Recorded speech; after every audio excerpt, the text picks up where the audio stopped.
The Book of Leviticus. Leviticus chapter 1. The Lord called to Moses and spoke to him from the tent of meeting. He said, "Speak to the Israelites and say to them, when anyone among you brings an offering to the Lord, bring as your offering an animal from either the herd or the flock. If the offering is a burnt offering from the herd, you are to offer a male without defect. You must present it at the entrance to the tent of meeting, so that it will be acceptable to the Lord. You are to lay your hand on the head of the burnt offering, and it will be accepted on your behalf to make atonement for you. You are to slaughter the young bull before the Lord, and then Aaron's sons, the priests, shall bring the blood and splash it against the sides of the altar at the entrance to the tent of meeting. You are to skin the burnt offering and cut it into pieces. The sons of Aaron the priest are to put fire on the altar and arrange wood on the fire.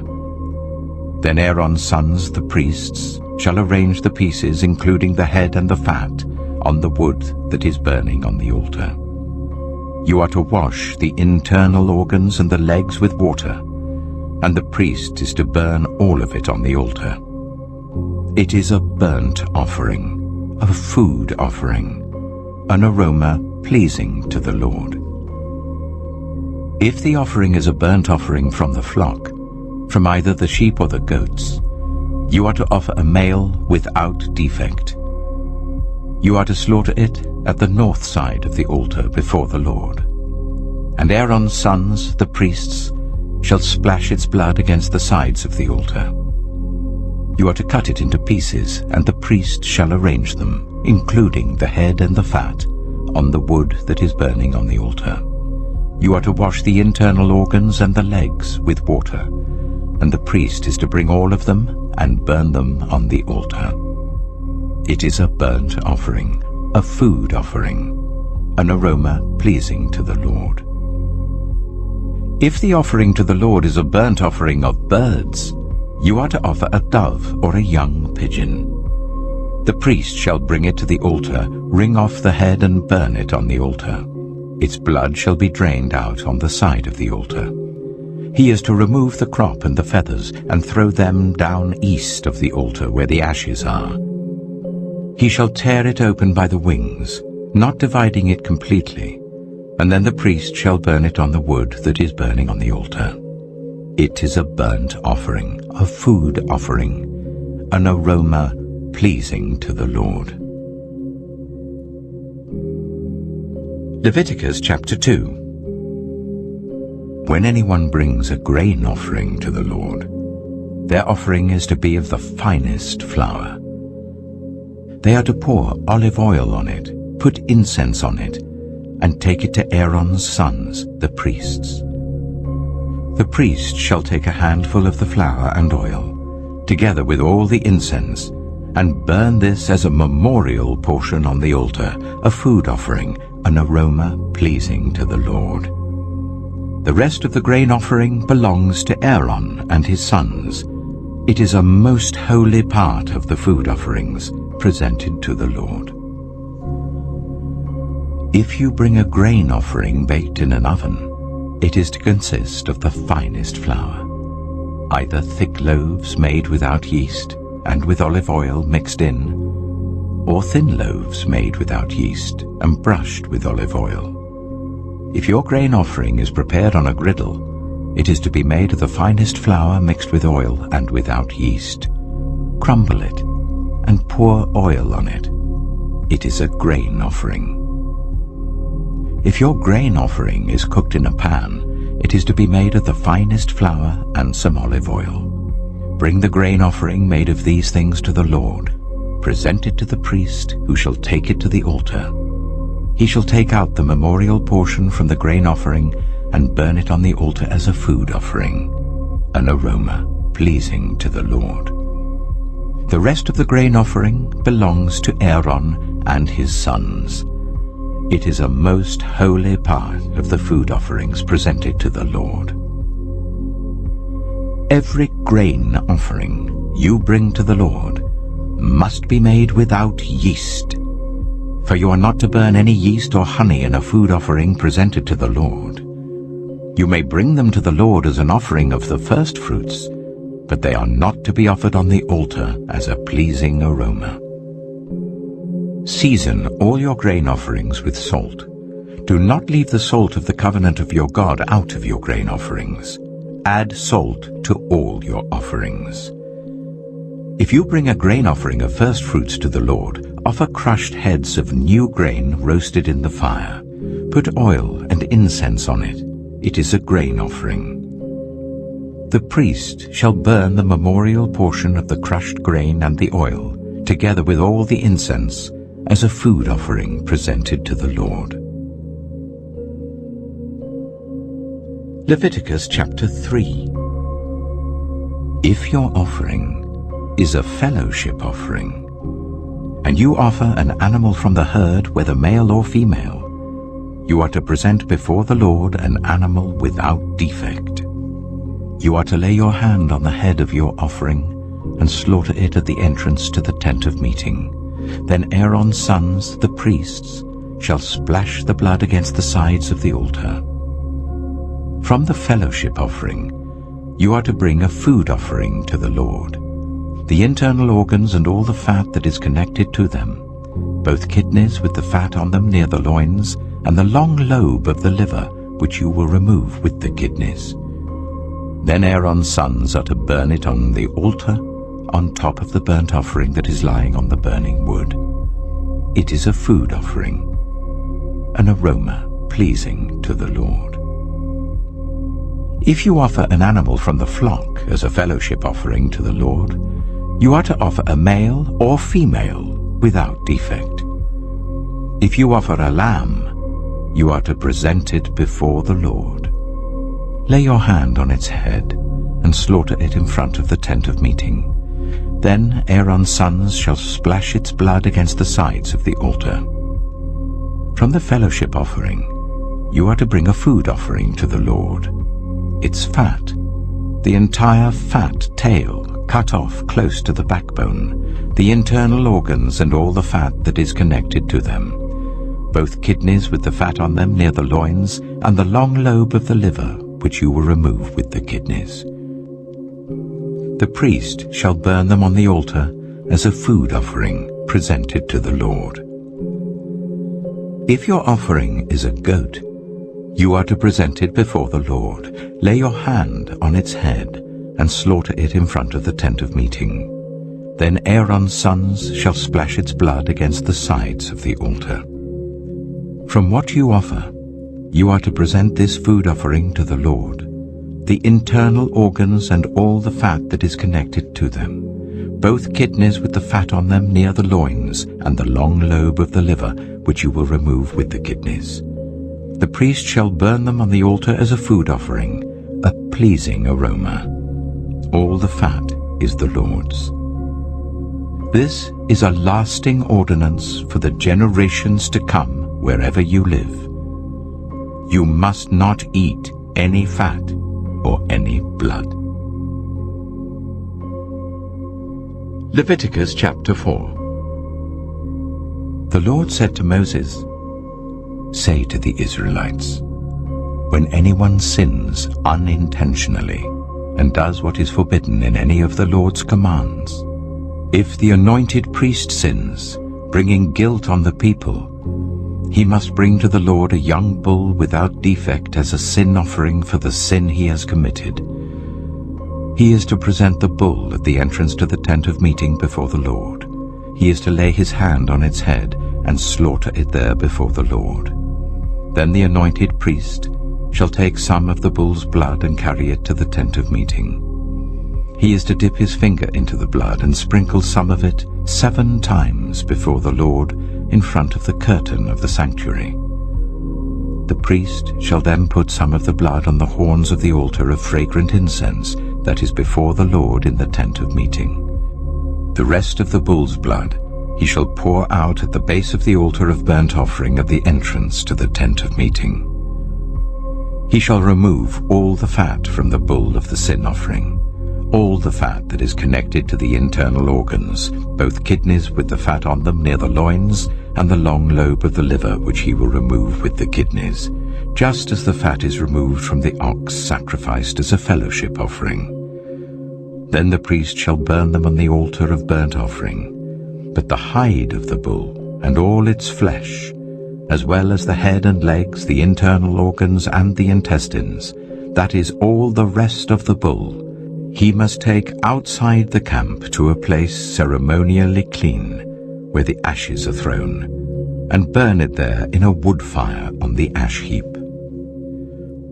If the whole Israelite community sins unintentionally, and does what is forbidden in any of the Lord's commands, even though the community is unaware of the matter, when they realize their guilt and the sin they committed becomes known, the assembly must bring a young bull as a sin offering and present it before the tent of meeting. The elders of the community are to lay their hands on the bull's head before the Lord, and the bull shall be slaughtered before the Lord. Then the anointed priest is to take some of the bull's blood into the tent of meeting. He shall dip his finger into the blood and sprinkle it before the Lord 7 times in front of the curtain. He is to put some of the blood on the horns of the altar that is before the Lord in the tent of meeting. The rest of the blood he shall pour out at the base of the altar of burnt offering at the entrance to the tent of meeting. He shall remove all the fat from it and burn it on the altar, and do with this bull just as he did with the bull for the sin offering. In this way, the priest will make atonement for the community, and they will be forgiven. Then he shall take the bull outside the camp and burn it as he burned the first bull. This is the sin offering for the community. When a leader sins unintentionally and does what is forbidden in any of the commands of the Lord his God, when he realizes his guilt and the sin he has committed becomes known, he must bring as his offering a male goat without defect. He is to lay his hand on the goat's head and slaughter it at the place where the burnt offering is slaughtered before the Lord. It is a sin offering. Then the priest shall take some of the blood of the sin offering with his finger, and put it on the horns of the altar of burnt offering, and pour out the rest of the blood at the base of the altar. He shall burn all the fat on the altar as he burned the fat of the fellowship offering. In this way, the priest will make atonement for the leader's sin, and he will be forgiven. If any member of the community sins unintentionally, and does what is forbidden in any of the Lord's commands, when they realize their guilt and the sin they have committed becomes known, they must bring as their offering for the sin they committed a female goat without defect. They are to lay their hand on the head of the sin offering and slaughter it at the place of the burnt offering. Then the priest is to take some of the blood with his finger and put it on the horns of the altar of burnt offering and pour out the rest of the blood at the base of the altar. They shall remove all the fat, just as the fat is removed from the fellowship offering, and the priest shall burn it on the altar as an aroma pleasing to the Lord. In this way, the priest will make atonement for them, and they will be forgiven. If someone brings a lamb as their sin offering, they are to bring a female without defect. They are to lay their hand on its head and slaughter it for a sin offering at the place where the burnt offering is slaughtered. Then the priest shall take some of the blood of the sin offering with his finger and put it on the horns of the altar of burnt offering and pour out the rest of the blood at the base of the altar. They shall remove all the fat, just as the fat is removed from the lamb of the fellowship offering, and the priest shall burn it on the altar on top of the food offerings presented to the Lord. In this way, the priest will make atonement for them for the sin they have committed, and they will be forgiven. Leviticus chapter 5. If anyone sins because they do not speak up when they hear a public charge, to testify regarding something they have seen or learned about they will be held responsible. If anyone becomes aware that they are guilty, if they unwittingly touch anything ceremonially unclean, whether the carcass of an unclean animal, wild or domestic, or of any unclean creature that moves along the ground, and they are unaware that they have become unclean, but then they come to realize their guilt, or if they touch human uncleanness, anything that would make them unclean, even though they are unaware of it, but then they learn of it and realize their guilt. Or if anyone thoughtlessly takes an oath to do anything, whether good or evil, in any matter one might carelessly swear about, even though they are unaware of it, but then they learn of it and realize their guilt. When anyone becomes aware that they are guilty in any of these matters, they must confess in what way they have sinned. As a penalty for the sin they have committed, they must bring to the Lord a female lamb or goat from the flock as a sin offering, and the priest shall make atonement for them for their sin. Anyone who cannot afford a lamb is to bring 2 doves or 2 young pigeons to the Lord as a penalty for their sin, one for a sin offering and the other for a burnt offering. They are to bring them to the priest, who shall first offer the one for the sin offering. He is to wring its head from its neck, not dividing it completely, and is to splash some of the blood of the sin offering against the side of the altar. The rest of the blood must be drained out at the base of the altar. It is a sin offering. The priest shall then offer the other as a burnt offering in the prescribed way, and make atonement for them for the sin they have committed, and they will be forgiven. If, however, they cannot afford 2 doves or 2 young pigeons, they are to bring as an offering for their sin 1/10 of an ephah of the finest flour for a sin offering. They must not put olive oil or incense on it, because it is a sin offering. They are to bring it to the priest, who shall take a handful of it as a memorial portion and burn it on the altar on top of the food offerings presented to the Lord. It is a sin offering. In this way, the priest will make atonement for them for any of these sins they have committed, and they will be forgiven. The rest of the offering will belong to the priest, as in the case of the grain offering. The Lord said to Moses, "When anyone is unfaithful to the Lord by sinning unintentionally in regard to any of the Lord's holy things, they are to bring to the Lord as a penalty a ram from the flock, one without defect and of the proper value in silver according to the sanctuary shekel. It is a guilt offering. They must make restitution for what they have failed to do in regard to the holy things, pay an additional penalty of 1/5 of its value, and give it all to the priest. The priest will make atonement for them with the ram as a guilt offering, and they will be forgiven. If anyone sins and does what is forbidden in any of the Lord's commands, even though they do not know it, they are guilty and will be held responsible. They are to bring to the priest as a guilt offering a ram from the flock, one without defect and of the proper value. In this way the priest will make atonement for them for the wrong they have committed unintentionally, and they will be forgiven. It is a guilt offering. They have been guilty of wrongdoing against the Lord. Leviticus chapter 6. The Lord said to Moses, "If anyone sins and is unfaithful to the Lord by deceiving a neighbor about something entrusted to them, or left in their care, or about something stolen, or if they cheat their neighbor, or if they find lost property and lie about it, or if they swear falsely about any such sin that people may commit, when they sin in any of these ways and realize their guilt, they must return what they have stolen or taken by extortion, or what was entrusted to them, or the lost property they found, or whatever it was they swore falsely about.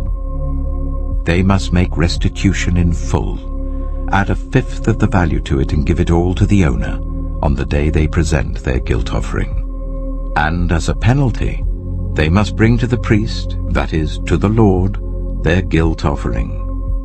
A ram from the flock, one without defect and of the proper value. In this way the priest will make atonement for them before the Lord, and they will be forgiven for any of the things they did that made them guilty. The Lord said to Moses, "Give Aaron and his sons this command. These are the regulations for the burnt offering. The burnt offering is to remain on the altar hearth throughout the night till morning, and the fire must be kept burning on the altar. The priest shall then put on his linen clothes with linen undergarments next to his body, and shall remove the ashes of the burnt offering that the fire has consumed on the altar and place them beside the altar. Then he is to take off these clothes and put on others, and carry the ashes outside the camp to a place that is ceremonially clean. The fire on the altar must be kept burning, it must not go out. Every morning the priest is to add firewood and arrange the burnt offering on the fire and burn the fat of the fellowship offerings on it. The fire must be kept burning on the altar continuously. It must not go out. These are the regulations for the grain offering. Aaron's sons are to bring it before the Lord in front of the altar. The priest is to take a handful of the finest flour and some olive oil, together with all the incense on the grain offering, and burn the memorial portion on the altar as an aroma pleasing to the Lord. Aaron and his sons shall eat the rest of it, but it is to be eaten without yeast in the sanctuary area. They are to eat it in the courtyard of the tent of meeting. It must not be baked with yeast. I have given it as their share of the food offerings presented to me.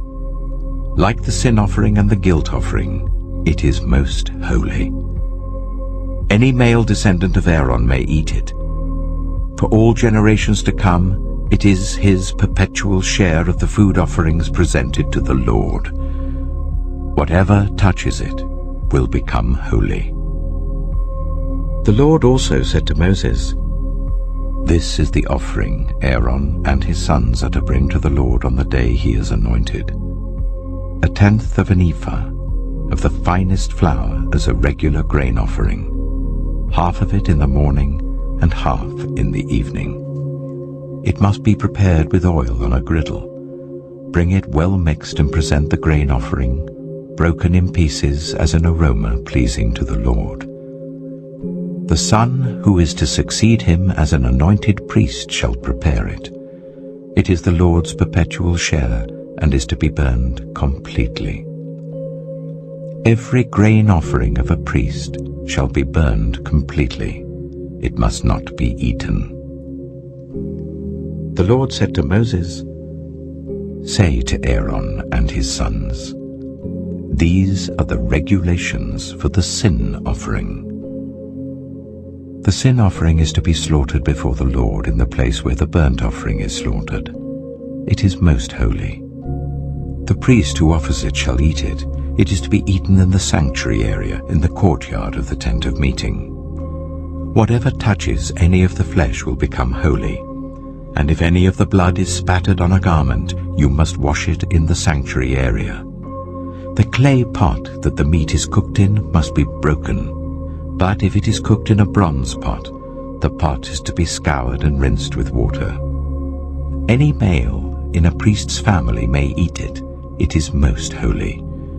But any sin offering whose blood is brought into the tent of meeting to make atonement in the holy place must not be eaten.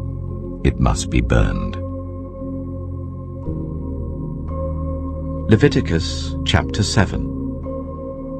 These are the regulations for the guilt offering, which is most holy.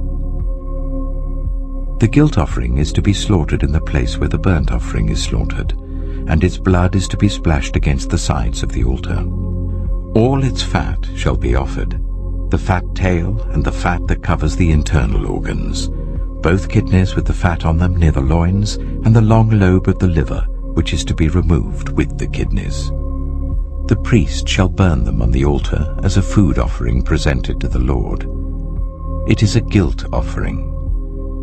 Any male in a priest's family may eat it, but it must be eaten in the sanctuary area. It is most holy.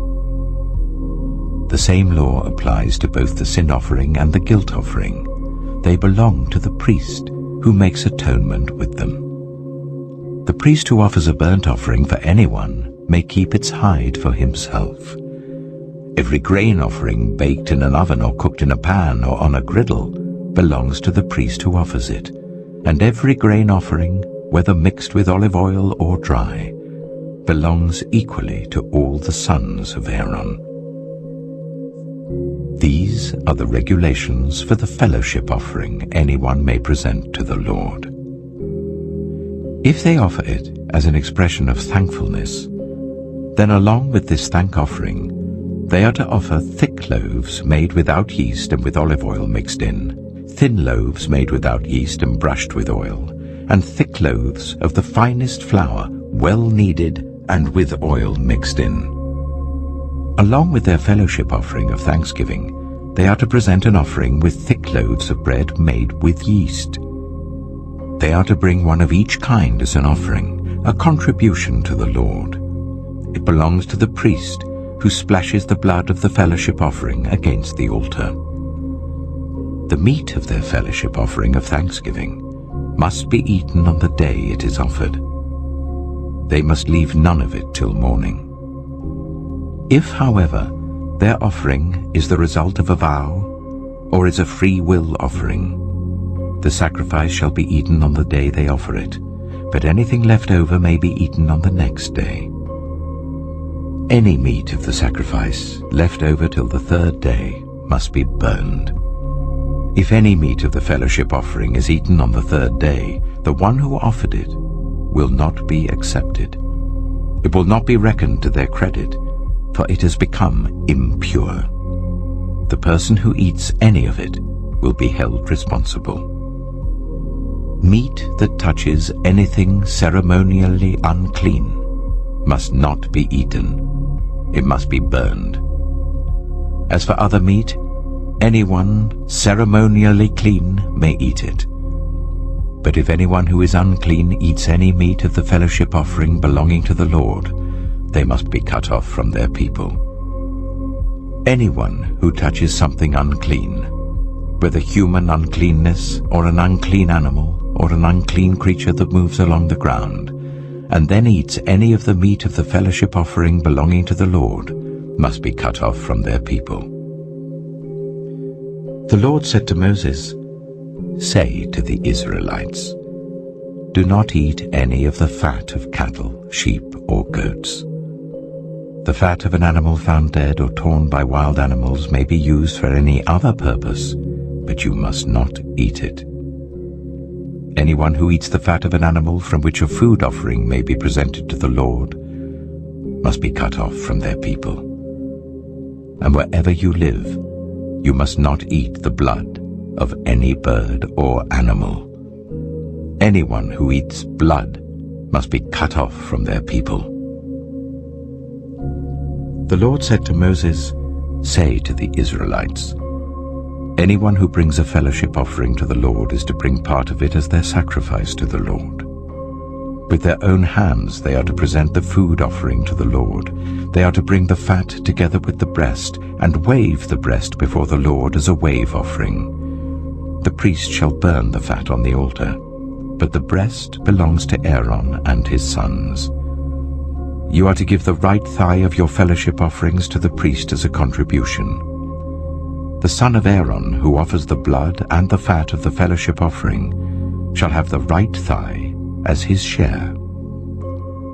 From the fellowship offerings of the Israelites, I have taken the breast that is waved and the thigh that is presented, and have given them to Aaron the priest and his sons as their perpetual share from the Israelites. This is the portion of the food offerings presented to the Lord that were allotted to Aaron and his sons on the day they were presented to serve the Lord as priests. On the day they were anointed, the Lord commanded that the Israelites give this to them as their perpetual share for the generations to come. These, then, are the regulations for the burnt offering, the grain offering, the sin offering, the guilt offering, the ordination offering, and the fellowship offering, which the Lord gave Moses at Mount Sinai, in the desert of Sinai, on the day he commanded the Israelites to bring their offerings to the Lord. Leviticus chapter 8. The Lord said to Moses, "Bring Aaron and his sons, their garments, the anointing oil, the bull for the sin offering, the 2 rams and the basket containing bread made without yeast, and gather the entire assembly at the entrance to the tent of meeting." Moses did as the Lord commanded him, and the assembly gathered at the entrance to the tent of meeting. Moses said to the assembly, "This is what the Lord has commanded to be done." Then Moses brought Aaron and his sons forward and washed them with water. He put the tunic on Aaron, tied the sash around him, clothed him with the robe, and put the ephod on him. He also fastened the ephod with a decorative waistband which he tied round him. He placed the breastpiece on him and put the Urim and Thummim in the breastpiece. Then he placed the turban on Aaron's head and set the gold plate, the sacred emblem, on the front of it, as the Lord commanded Moses. Then Moses took the anointing oil and anointed the tabernacle and everything in it, and so consecrated them. He sprinkled some of the oil on the altar 7 times, anointing the altar and all its utensils and the basin with its stand to consecrate them. He poured some of the anointing oil on Aaron's head and anointed him to consecrate him. Then he brought Aaron's sons forward, put tunics on them, tied sashes round them, and fastened caps on them, as the Lord commanded Moses. He then presented the bull for the sin offering, and Aaron and his sons laid their hands on its head. Moses slaughtered the bull and took some of the blood, and with his finger he put it on all the horns of the altar to purify the altar. He poured out the rest of the blood at the base of the altar. So he consecrated it to make atonement for it. Moses also took all the fat around the internal organs, the long lobe of the liver and both kidneys and their fat, and burned it on the altar. But the bull with its hide and its flesh and its intestines he burned outside the camp, as the Lord commanded Moses. He then presented the ram for the burnt offering, and Aaron and his sons laid their hands on its head. Then Moses slaughtered the ram and splashed the blood against the sides of the altar. He cut the ram into pieces and burned the head, the pieces, and the fat. He washed the internal organs and the legs with water and burned the whole ram on the altar. It was a burnt offering, a pleasing aroma, a food offering presented to the Lord, as the Lord commanded Moses. He then presented the other ram, the ram for the ordination. And Aaron and his sons laid their hands on its head. Moses slaughtered the ram and took some of its blood and put it on the lobe of Aaron's right ear, on the thumb of his right hand, and on the big toe of his right foot. Moses also brought Aaron's sons forward and put some of the blood on the lobes of their right ears, on the thumbs of their right hands, and on the big toes of their right feet. Then he splashed blood against the sides of the altar.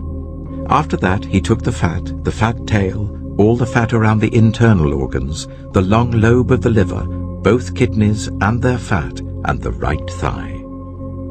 And from the basket of bread made without yeast, which was before the Lord, he took one thick loaf with olive oil mixed in, and one thin loaf, and he put these on the fat portions and on the right thigh. He put all these in the hands of Aaron and his sons, and they waved them before the Lord as a wave offering. Then Moses took them from their hands and burned them on the altar on top of the burnt offering as an ordination offering, a pleasing aroma, a food offering presented to the Lord. Moses also took the breast, which was his share of the ordination ram, and waved it before the Lord as a wave offering, as the Lord commanded Moses. Then Moses took some of the anointing oil and some of the blood from the altar and sprinkled them on Aaron and his garments, and on his sons and their garments. So he consecrated Aaron and his garments, and his sons and their garments. Moses then said to Aaron and his sons, "Cook the meat at the entrance to the tent of meeting, and eat it there with the bread from the basket of ordination offerings, as I was commanded. Aaron and his sons are to eat it. Then burn the rest of the meat and the bread. Do not leave the entrance to the tent of meeting for 7 days, until the days of your ordination are completed, for your ordination will last 7 days. What has been done today was commanded by the Lord to make atonement for you. You must stay at the entrance to the tent of meeting day and night for 7 days, and do what the Lord requires, so that you will not die. For that is what I have been commanded." So Aaron and his sons did everything the Lord commanded through Moses. Leviticus chapter 9. On the 8th day, Moses summoned Aaron and his sons and the elders of Israel. He said to Aaron, "Take a bull calf for your sin offering, and a ram for your burnt offering, both without defect, and present them before the Lord. Then say to the Israelites, Take a male goat for a sin offering, a calf and a lamb, both a year old and without defect, for a burnt offering, and an ox and a ram for a fellowship offering to sacrifice before the Lord, together with a grain offering mixed with olive oil. For today the Lord will appear to you." They took the things Moses commanded to the front of the tent of meeting, and the entire assembly came near and stood before the Lord. Then Moses said, "This is what the Lord has commanded you to do, so that the glory of the Lord may appear to you." Moses said to Aaron, "Come to the altar and sacrifice your sin offering and your burnt offering, and make atonement for yourself and the people. Sacrifice the offering that is for the people, and make atonement for them, as the Lord has commanded."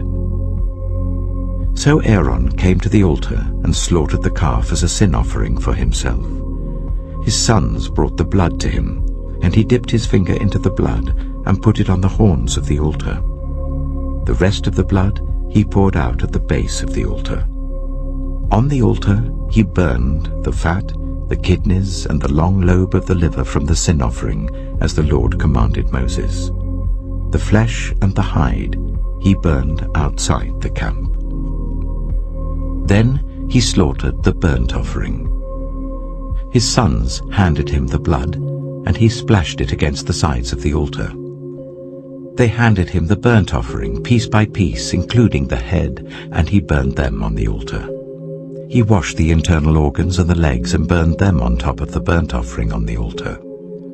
Aaron then brought the offering that was for the people. He took the goat for the people's sin offering, and slaughtered it and offered it for a sin offering, as he did with the first one. He brought the burnt offering and offered it in the prescribed way. He also brought the grain offering, took a handful of it and burned it on the altar in addition to the morning's burnt offering. He slaughtered the ox and the ram as the fellowship offering for the people. His sons handed him the blood, and he splashed it against the sides of the altar. But the fat portions of the ox and the ram, the fat tail, the layer of fat, the kidneys, and the long lobe of the liver, these they laid on the breasts. And then Aaron burned the fat on the altar. Aaron waved the breasts and the right thigh before the Lord as a wave offering, as Moses commanded. Then Aaron lifted his hands towards the people and blessed them. And having sacrificed the sin offering, the burnt offering, and the fellowship offering, he stepped down. Moses and Aaron then went into the tent of meeting. When they came out, they blessed the people, and the glory of the Lord appeared to all the people. Fire came out from the presence of the Lord and consumed the burnt offering and the fat portions on the altar. And when all the people saw it, they shouted for joy and fell face down. Leviticus chapter 10. Aaron's sons, Nadab and Abihu, took their censers, put fire in them, and added incense. And they offered unauthorized fire before the Lord, contrary to his command. So fire came out from the presence of the Lord and consumed them, and they died before the Lord. Moses then said to Aaron, "This is what the Lord spoke of when he said, 'Among those who approach me I will be proved holy. In the sight of all the people I will be honored.'" Aaron remained silent. Moses summoned Mishael and Elzaphan, the sons of Aaron's uncle Uzziel, and said to them, "Come here, carry your cousins outside the camp away from the front of the sanctuary."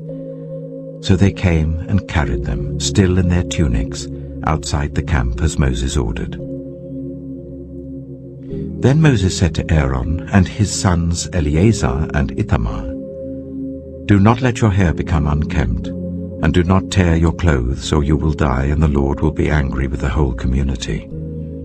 But your relatives, all the Israelites, may mourn for those the Lord has destroyed by fire. Do not leave the entrance to the tent of meeting, or you will die, because the Lord's anointing oil is on you." So they did as Moses said. Then the Lord said to Aaron, "You and your sons are not to drink wine or other fermented drink whenever you go into the tent of meeting, or you will die. This is a lasting ordinance for the generations to come, so that you can distinguish between the holy and the common, between the unclean and the clean, and so you can teach the Israelites all the decrees the Lord has given them through Moses." Moses said to Aaron and his remaining sons, Eleazar and Ithamar, "Take the grain offering left over from the food offerings prepared without yeast, and present it to the Lord, and eat it beside the altar, for it is most holy. Eat it in the sanctuary area, because it is your share and your son's share of the food offerings presented to the Lord, for so I have been commanded. But you and your sons and your daughters may eat the breast that was waved and the thigh that was presented. Eat them in a ceremonially clean place. They have been given to you and your children as your share of the Israelites' fellowship offerings. The thigh that was presented and the breast that was waved must be brought with the fat portions of the food offerings, to be waved before the Lord as a wave offering. This will be the perpetual share for you and your children, as the Lord commanded." When Moses inquired about the goat of the sin offering and found that it had been burned, he was angry with Eleazar and Ithamar, Aaron's remaining sons, and asked, "Why didn't you eat the sin offering in the sanctuary area? It is most holy. It was given to you to take away the guilt of the community by making atonement for them before the Lord. Since its blood was not taken into the holy place, you should have eaten the goat in the sanctuary area, as I commanded." Aaron replied to Moses, "Today they sacrificed their sin offering and their burnt offering before the Lord. But such things as this have happened to me. Would the Lord have been pleased if I had eaten the sin offering today?" When Moses heard this, he was satisfied. Leviticus chapter 11. The Lord said to Moses and Aaron, "Say to the Israelites, of all the animals that live on land, these are the ones you may eat. You may eat any animal that has a divided hoof and that chews the cud. There are some that only chew the cud or only have a divided hoof, but you must not eat them. The camel, though it chews the cud, does not have a divided hoof. It is ceremonially unclean for you. The hyrax, though it chews the cud, does not have a divided hoof. It is unclean for you. The rabbit, though it chews the cud, does not have a divided hoof. it is unclean for you. And the pig, though it has a divided hoof, does not chew the cud. It is unclean for you. You must not eat their meat or touch their carcasses. They are unclean for you. Of all the creatures living in the water of the seas and the streams, you may eat any that have fins and scales. But all creatures in the seas or streams that do not have fins and scales, whether among all the swarming things or among all the other living creatures in the water, you are to regard as unclean. And since you are to regard them as unclean, you must not eat their meat. You must regard their carcasses as unclean. Anything living in the water that does not have fins and scales is to be regarded as unclean by you. These are the birds you are to regard as unclean and not eat, because they are unclean: the eagle, the vulture, the black vulture, the red kite, any kind of black kite, any kind of raven, the horned owl, the screech owl, the gull, any kind of hawk, the little owl, the cormorant, the great owl, the white owl, the desert owl, the osprey, the stork, any kind of heron, the hoopoe, and the bat. All flying insects that walk on all fours are to be regarded as unclean by you. There are, however, some flying insects that walk on all fours that you may eat. Those that have jointed legs for hopping on the ground. Of these, you may eat any kind of locust, cricket, cicada, or grasshopper. But all other flying insects that have 4 legs, you are to regard as unclean. You will make yourselves unclean by these. Whoever touches their carcass will be unclean till evening. Whoever picks up one of their carcasses must wash their clothes, and they will be unclean till evening. Every animal that does not have a divided hoof, or that does not chew the cud, is unclean for you. Whoever touches the carcass of any of them will be unclean. Of all the animals that walk on all fours, those that walk on their paws are unclean for you. Whoever touches their carcasses will be unclean till evening. Anyone who picks up their carcasses must wash their clothes, and they will be unclean till evening. These animals are unclean for you. Of the animals that move along the ground, these are unclean for you: the weasel, the rat, any kind of great lizard, the gecko, the monitor lizard, the wall lizard, the skink, and the chameleon. Of all those that move along the ground, these are unclean for you. Whoever touches them when they are dead will be unclean till evening. When one of them dies and falls on something, that article, whatever its use, will be unclean, whether it is made of wood, cloth, hide, or sackcloth. Put it in water. It will be unclean till evening, and then it will be clean. If one of them falls into a clay pot, everything in it will be unclean, and you must break the pot. Any food you are allowed to eat that has come into contact with water from any such pot is unclean, and any liquid that is drunk from such a pot is unclean. Anything that one of their carcasses falls on becomes unclean. An oven or cooking pot must be broken up. They are unclean, and you are to regard them as unclean. A spring, however, or a cistern for collecting water remains clean. But anyone who touches one of these carcasses is unclean. If a carcass falls on any seeds that are to be planted, they remain clean. But if water has been put on the seed and a carcass falls on it, it is unclean for you. If an animal that you are allowed to eat dies, anyone who touches its carcass will be unclean till evening. Anyone who eats some of its carcass must wash their clothes, and they will be unclean till evening. Anyone who picks up the carcass must wash their clothes, and they will be unclean till evening. Every creature that moves along the ground is to be regarded as unclean. It is not to be eaten. You are not to eat any creature that moves along the ground, whether it moves on its belly or walks on all fours or on many feet. It is unclean. Do not defile yourselves by any of these creatures. Do not make yourselves unclean by means of them or be made unclean by them.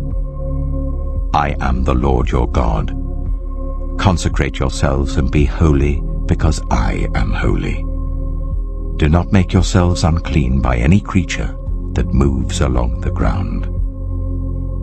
I am the Lord, who brought you up out of Egypt to be your God. Therefore be holy, because I am holy. These are the regulations concerning animals, birds, every living thing that moves about in the water, and every creature that moves along the ground. You must distinguish between the unclean and the clean, between living creatures that may be eaten and those that may not be eaten. Leviticus chapter 12. The Lord said to Moses, "Say to the Israelites, a woman who becomes pregnant and gives birth to a son will be ceremonially unclean for 7 days, just as she is unclean during her monthly period. On the 8th day, the boy is to be circumcised. Then the woman must wait 33 days to be purified from her bleeding. She must not touch anything sacred or go to the sanctuary until the days of her purification are over. If she gives birth to a daughter, for 2 weeks the woman will be unclean as during her period. Then she must wait 66 days to be purified from her bleeding.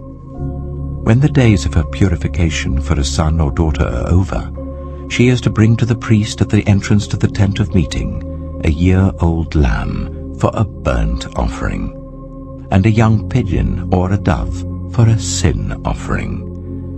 He shall offer them before the Lord to make atonement for her, and then she will be ceremonially clean from her flow of blood. These are the regulations for the woman who gives birth to a boy or a girl. But if she cannot afford a lamb, she is to bring 2 doves or 2 young pigeons, one for a burnt offering and the other for a sin offering. In this way, the priest will make atonement for her, and she will be clean. Leviticus chapter 13. The Lord said to Moses and Aaron, "When anyone has a swelling or a rash or a shiny spot on their skin that may be a defiling skin disease, they must be brought to Aaron the priest or to one of his sons who is a priest.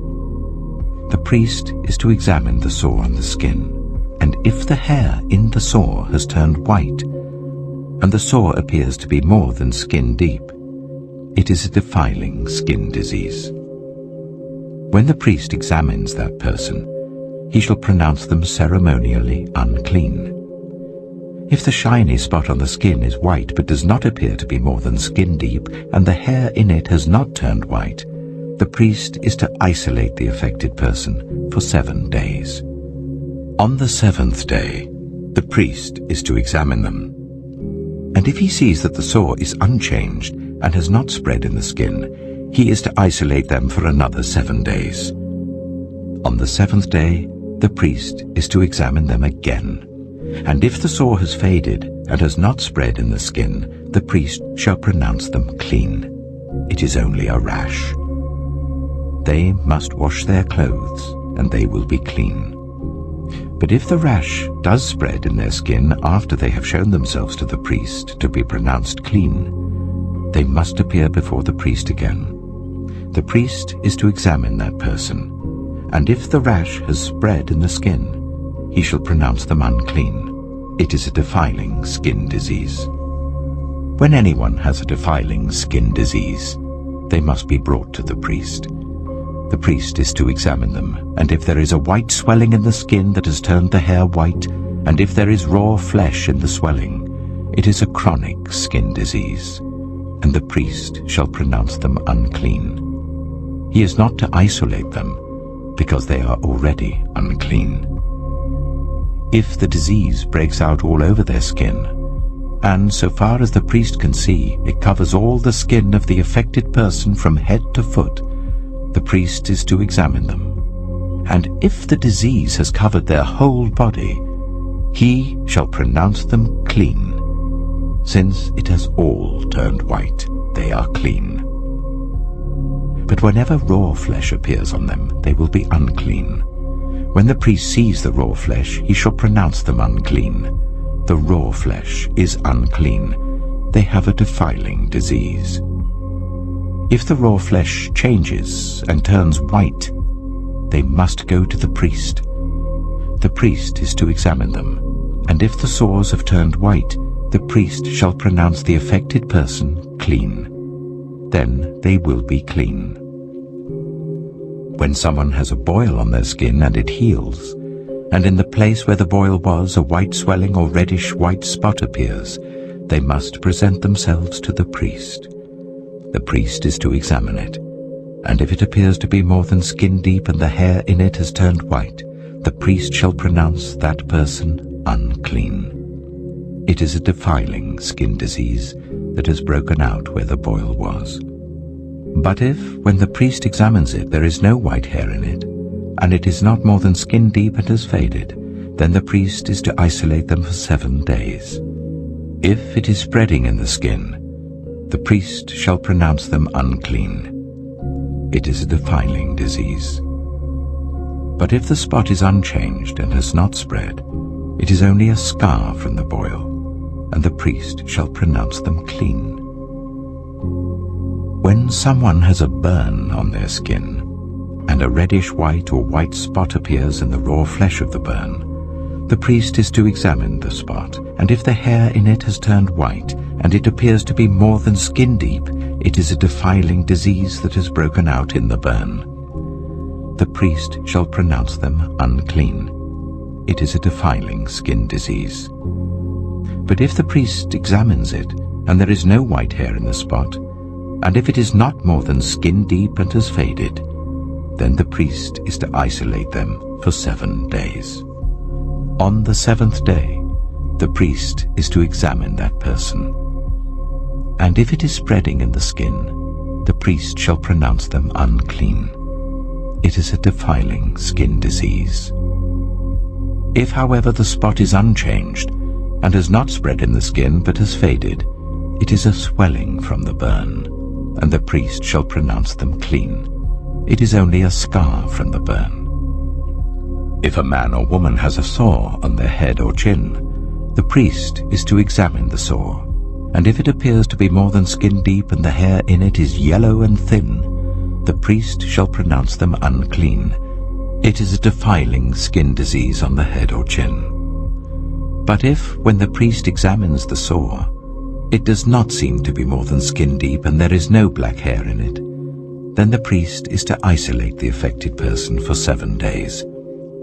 On the 7th day, the priest is to examine the sore, and if it has not spread and there is no yellow hair in it, and it does not appear to be more than skin deep, then the man or woman must shave themselves, except for the affected area, and the priest is to keep them isolated another 7 days. On the 7th day, the priest is to examine the sore, and if it has not spread in the skin and appears to be no more than skin deep, the priest shall pronounce them clean. They must wash their clothes, and they will be clean. But if the sore does spread in the skin after they are pronounced clean, the priest is to examine them, and if he finds that the sore has spread in the skin, he does not need to look for yellow hair. They are unclean. If, however, the sore is unchanged so far as the priest can see, and if black hair has grown in it, the affected person is healed. They are clean, and the priest shall pronounce them clean. When a man or woman has white spots on the skin, the priest is to examine them, and if the spots are dull white, it is a harmless rash that has broken out on the skin. They are clean. A man who has lost his hair and is bald is clean. If he has lost his hair from the front of his scalp and has a bald forehead, he is clean. But if he has a reddish-white sore on his bald head or forehead, it is a defiling disease breaking out on his head or forehead. The priest is to examine him, and if the swollen sore on his head or forehead is reddish-white like a defiling skin disease, the man is diseased and is unclean. The priest shall pronounce him unclean because of the sore on his head. Anyone with such a defiling disease must wear torn clothes, let their hair be unkempt, cover the lower part of their face and cry out, "Unclean, unclean." As long as they have the disease, they remain unclean. They must live alone. They must live outside the camp. As for any fabric that is spoiled with a defiling mold, any woolen or linen clothing, any woven or knitted material of linen or wool, any leather or anything made of leather, if the affected area in the fabric, the leather, the woven or knitted material, or any leather article is greenish or reddish, it is a defiling mold and must be shown to the priest. The priest is to examine the affected area and isolate the article for 7 days. On the 7th day he is to examine it, and if the mold has spread in the fabric, the woven or knitted material, or the leather, whatever its use, it is a persistent, defiling mold. The article is unclean. He must burn the fabric, the woven or knitted material of wool or linen, or any leather article that has been spoiled, because the defiling mold is persistent. The article must be burned. But if when the priest examines it, the mold has not spread in the fabric, the woven or knitted material, or the leather article, he shall order that the spoiled article be washed. Then he is to isolate it for another 7 days. After the article has been washed, the priest is to examine it again. And if the mold has not changed its appearance, even though it has not spread, it is unclean. Burn it, no matter which side of the fabric has been spoiled. If, when the priest examines it, the mold has faded after the article has been washed, he is to tear the spoiled part out of the fabric, the leather, or the woven or knitted material. But if it reappears in the fabric, in the woven or knitted material, or in the leather article, it is a spreading mold. Whatever has the mold must be burned. Any fabric, woven or knitted material, or any leather article that has been washed and is rid of the mold must be washed again. Then it will be clean. These are the regulations concerning defiling molds in woolen or linen clothing, woven or knitted material, or any leather article, for pronouncing them clean or unclean. Leviticus chapter 14. The Lord said to Moses, "These are the regulations for any diseased person at the time of their ceremonial cleansing when they are brought to the priest. The priest is to go outside the camp and examine them.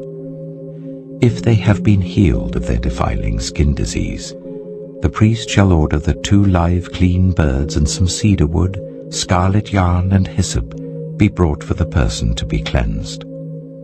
Then the priest shall order that one of the birds be killed over fresh water in a clay pot. He is then to take the live bird and dip it, together with the cedar wood, the scarlet yarn and the hyssop, into the blood of the bird that was killed over the fresh water.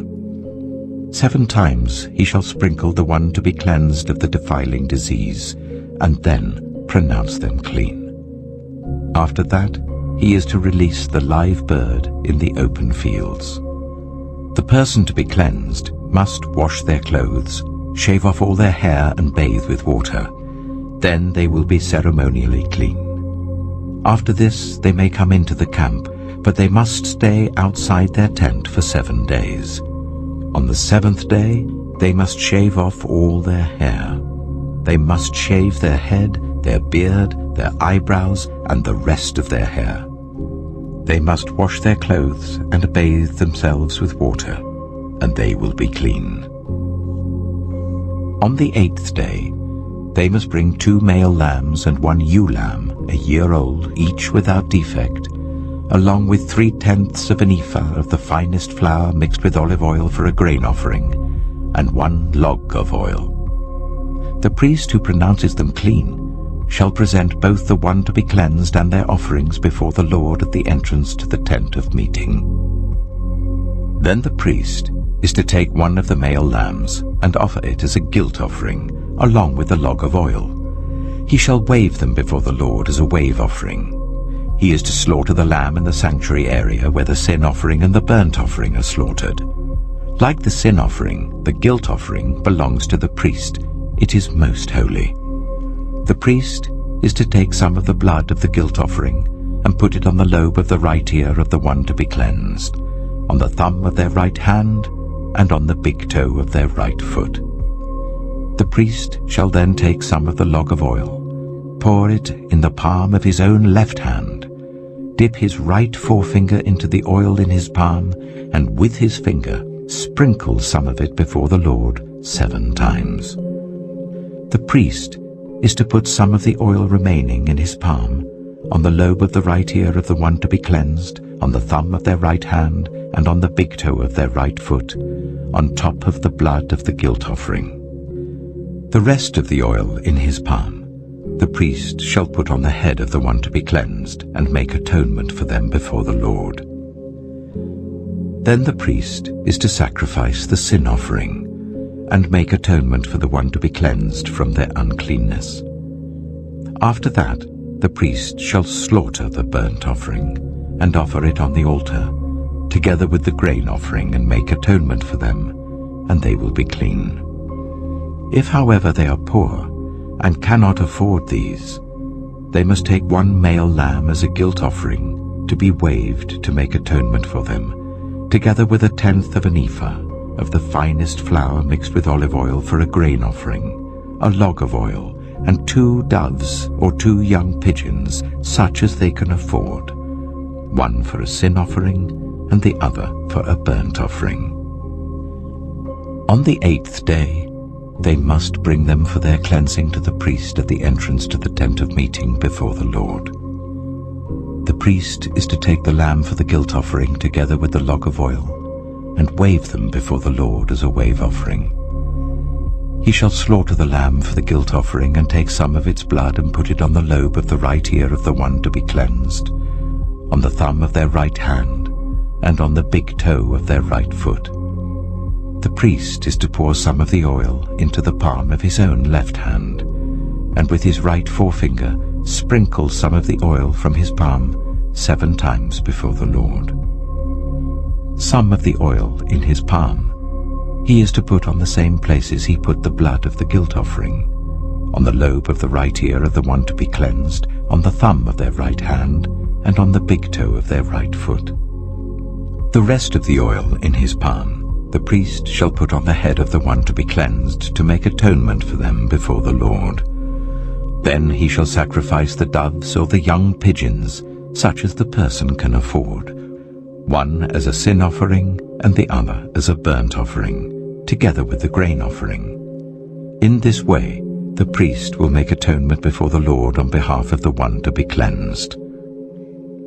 These are the regulations for anyone who has a defiling skin disease and who cannot afford the usual offerings for their cleansing.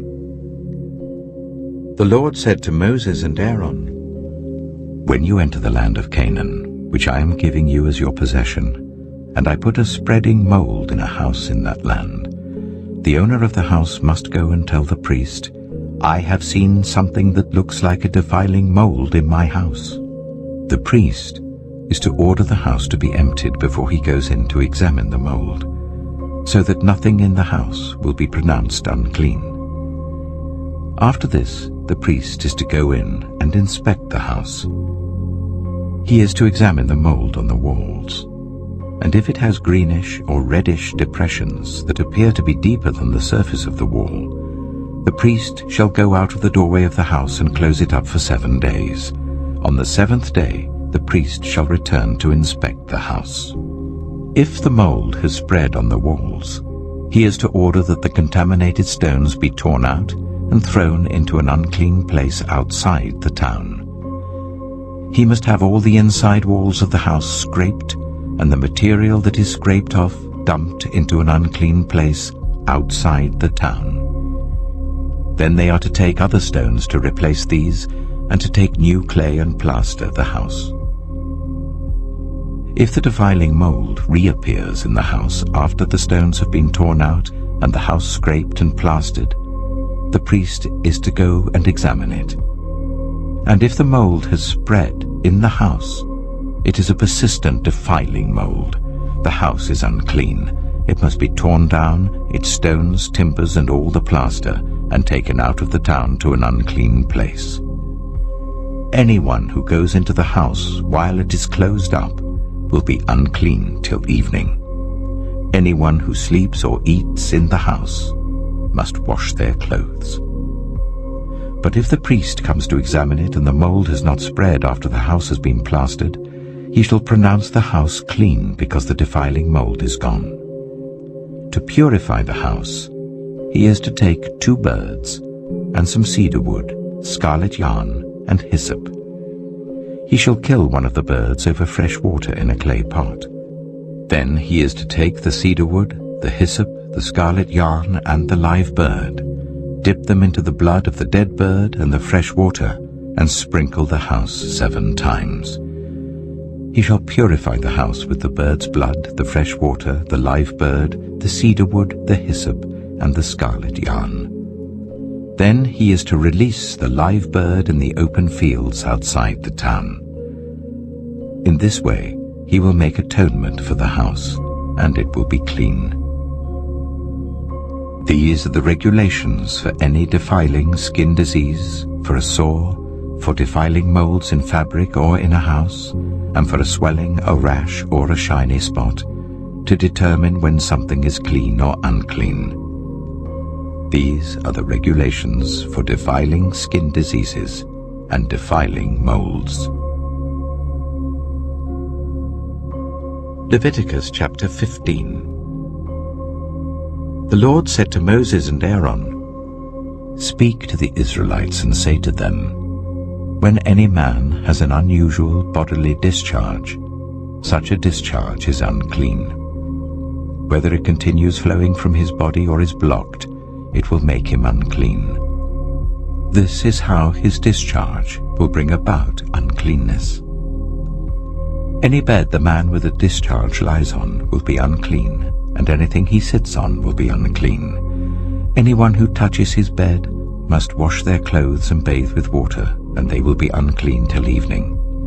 Whoever sits on anything that the man with the discharge sat on must wash their clothes and bathe with water, and they will be unclean till evening.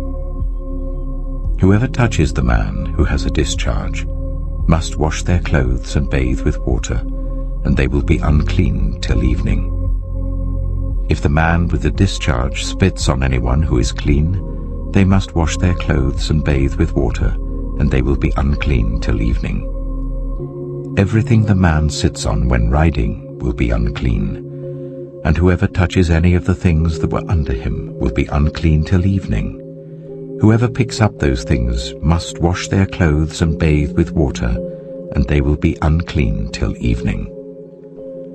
Anyone the man with a discharge touches without rinsing his hands with water must wash their clothes and bathe with water, and they will be unclean till evening. A clay pot that the man touches must be broken, and any wooden article is to be rinsed with water. When a man is cleansed from his discharge, he is to count 7 days for his ceremonial cleansing. He must wash his clothes and bathe himself with fresh water, and he will be clean. On the 8th day he must take 2 doves or 2 young pigeons, and come before the Lord to the entrance to the tent of meeting and give them to the priest. The priest is to sacrifice them, the one for a sin offering and the other for a burnt offering. In this way he will make atonement before the Lord for the man because of his discharge. When a man has an emission of semen, he must bathe his whole body with water, and he will be unclean till evening. Any clothing or leather that has semen on it must be washed with water, and it will be unclean till evening.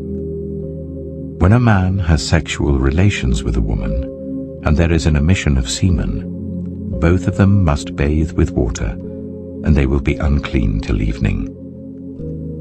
When a woman has her regular flow of blood, the impurity of her monthly period will last 7 days, and anyone who touches her will be unclean till evening. Anything she lies on during her period will be unclean, and anything she sits on will be unclean. Anyone who touches her bed will be unclean. They must wash their clothes and bathe with water, and they will be unclean till evening. Anyone who touches anything she sits on will be unclean. They must wash their clothes and bathe with water, and they will be unclean till evening. Whether it is the bed or anything she was sitting on, when anyone touches it, they will be unclean till evening. If a man has sexual relations with her, and her monthly flow touches him, he will be unclean for 7 days. Any bed he lies on will be unclean. When a woman has a discharge of blood for many days at a time other than her monthly period, or has a discharge that continues beyond her period, she will be unclean as long as she has the discharge, just as in the days of her period. Any bed she lies on while her discharge continues will be unclean, as is her bed during her monthly period, and anything she sits on will be unclean, as during her period. Anyone who touches them will be unclean. They must wash their clothes and bathe with water, and they will be unclean till evening. When she is cleansed from her discharge, she must count 7 days, and after that she will be ceremonially clean. On the 8th day she must take 2 doves or 2 young pigeons and bring them to the priest at the entrance to the tent of meeting. The priest is to sacrifice one for a sin offering and the other for a burnt offering. In this way he will make atonement for her before the Lord for the uncleanness of her discharge. You must keep the Israelites separate from things that make them unclean, so they will not die in their uncleanness for defiling my dwelling place which is among them. These are the regulations for a man with a discharge, for anyone made unclean by an emission of semen, for a woman in her monthly period, for a man or woman with a discharge, and for a man who has sexual relations with a woman who is ceremonially unclean. Leviticus chapter 16. The Lord spoke to Moses after the death of the 2 sons of Aaron, who died when they approached the Lord. The Lord said to Moses, "Tell your brother Aaron that he is not to come whenever he chooses into the most holy place behind the curtain in front of the atonement cover on the ark, or else he will die. For I will appear in the cloud over the atonement cover. This is how Aaron is to enter the most holy place. He must first bring a young bull for a sin offering and a ram for a burnt offering. He is to put on the sacred linen tunic with linen undergarments next to his body. He is to tie the linen sash round him and put on the linen turban. These are sacred garments, so he must bathe himself with water before he puts them on. From the Israelite community, he is to take 2 male goats for a sin offering and a ram for a burnt offering. Aaron is to offer the bull for his own sin offering, to make atonement for himself and his household. Then he is to take the 2 goats and present them before the Lord at the entrance to the tent of meeting. He is to cast lots for the 2 goats, 1 lot for the Lord, the other for the scapegoat. Aaron shall bring the goat whose lot falls to the Lord and sacrifice it for a sin offering. But the goat chosen by lot as the scapegoat shall be presented alive before the Lord, to be used for making atonement by sending it into the wilderness as a scapegoat. Aaron shall bring the bull for his own sin offering to make atonement for himself and his household, and he is to slaughter the bull for his own sin offering. He is to take a censer full of burning coals from the altar before the Lord, and 2 handfuls of finely ground fragrant incense, and take them behind the curtain. He is to put the incense on the fire before the Lord, and the smoke of the incense will conceal the atonement cover above the tablets of the covenant law, so that he will not die. He is to take some of the bull's blood and with his finger sprinkle it on the front of the atonement cover. Then he shall sprinkle some of it with his finger 7 times before the atonement cover. He shall then slaughter the goat for the sin offering for the people, and take its blood behind the curtain and do with it as he did with the bull's blood. He shall sprinkle it on the atonement cover and in front of it. In this way he will make atonement for the most holy place because of the uncleanness and rebellion of the Israelites, whatever their sins have been. He is to do the same for the tent of meeting, which is among them in the midst of their uncleanness. No one is to be in the tent of meeting from the time Aaron goes in to make atonement in the most holy place until he comes out, having made atonement for himself, his household, and the whole community of Israel. Then he shall come out to the altar that is before the Lord and make atonement for it. He shall take some of the bull's blood and some of the goat's blood and put it on all the horns of the altar. He shall sprinkle some of the blood on it with his finger 7 times to cleanse it and consecrate it from the uncleanness of the Israelites. When Aaron has finished making atonement for the most holy place, the tent of meeting and the altar, he shall bring forward the live goat. He is to lay both hands on the head of the live goat and confess over it all the wickedness and rebellion of the Israelites, all their sins, and put them on the goat's head. He shall send the goat away into the wilderness in the care of someone appointed for the task. The goat will carry on itself all their sins to a remote place, and the man shall release it in the wilderness. Then Aaron is to go into the tent of meeting and take off the linen garments he put on before he entered the most holy place, and he is to leave them there. He shall bathe himself with water in the sanctuary area and put on his ordinary garments. Then he shall come out and sacrifice the burnt offering for himself and the burnt offering for the people, to make atonement for himself and the people. He shall also burn the fat of the sin offering on the altar. The man who releases the goat as a scapegoat must wash his clothes and bathe himself with water. Afterwards he may come into the camp. The bull and the goat for the sin offerings, whose blood was brought into the most holy place to make atonement, must be taken outside the camp. Their hides, flesh, and intestines are to be burned. The man who burns them must wash his clothes and bathe himself with water. Afterwards he may come into the camp. This is to be a lasting ordinance for you. On the 10th day of the 7th month you must deny yourselves and not do any work, whether native-born or a foreigner residing among you, because on this day atonement will be made for you to cleanse you. Then before the Lord you will be clean from all your sins. It is a day of Sabbath rest, and you must deny yourselves. It is a lasting ordinance. The priest who is anointed and ordained to succeed his father as high priest is to make atonement. He is to put on the sacred linen garments and make atonement for the most holy place, for the tent of meeting and the altar, and for the priests and all the members of the community. This is to be a lasting ordinance for you. Atonement is to be made once a year for all the sins of the Israelites. And it was done as the Lord commanded Moses.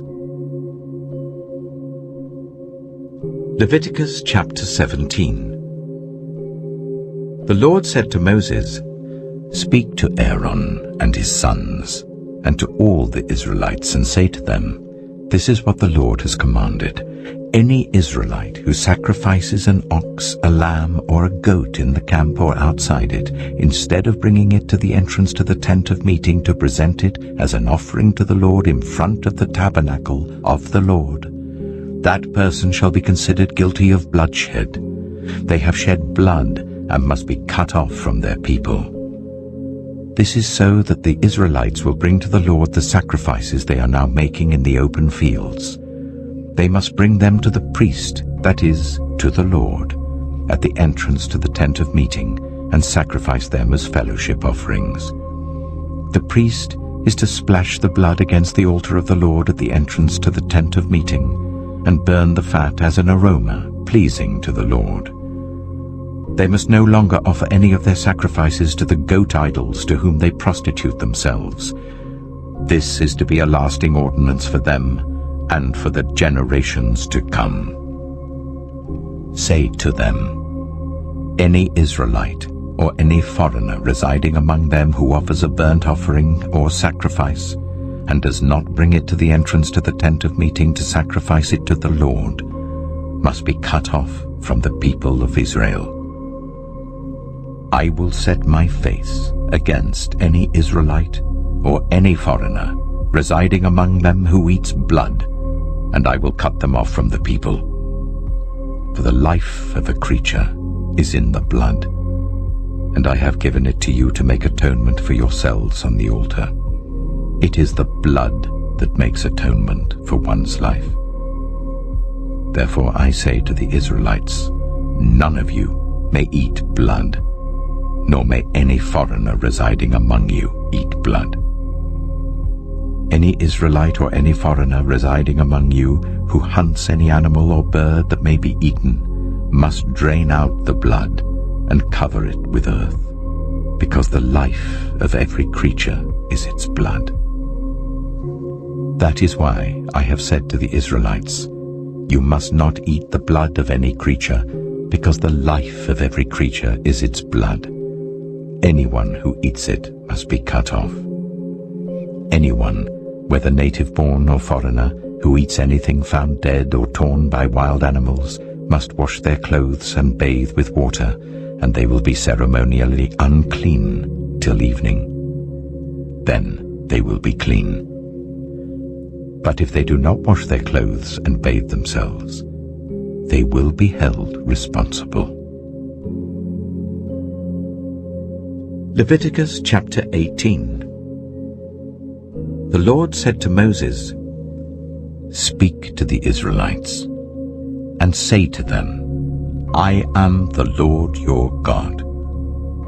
You must not do as they do in Egypt, where you used to live, and you must not do as they do in the land of Canaan, where I am bringing you. Do not follow their practices.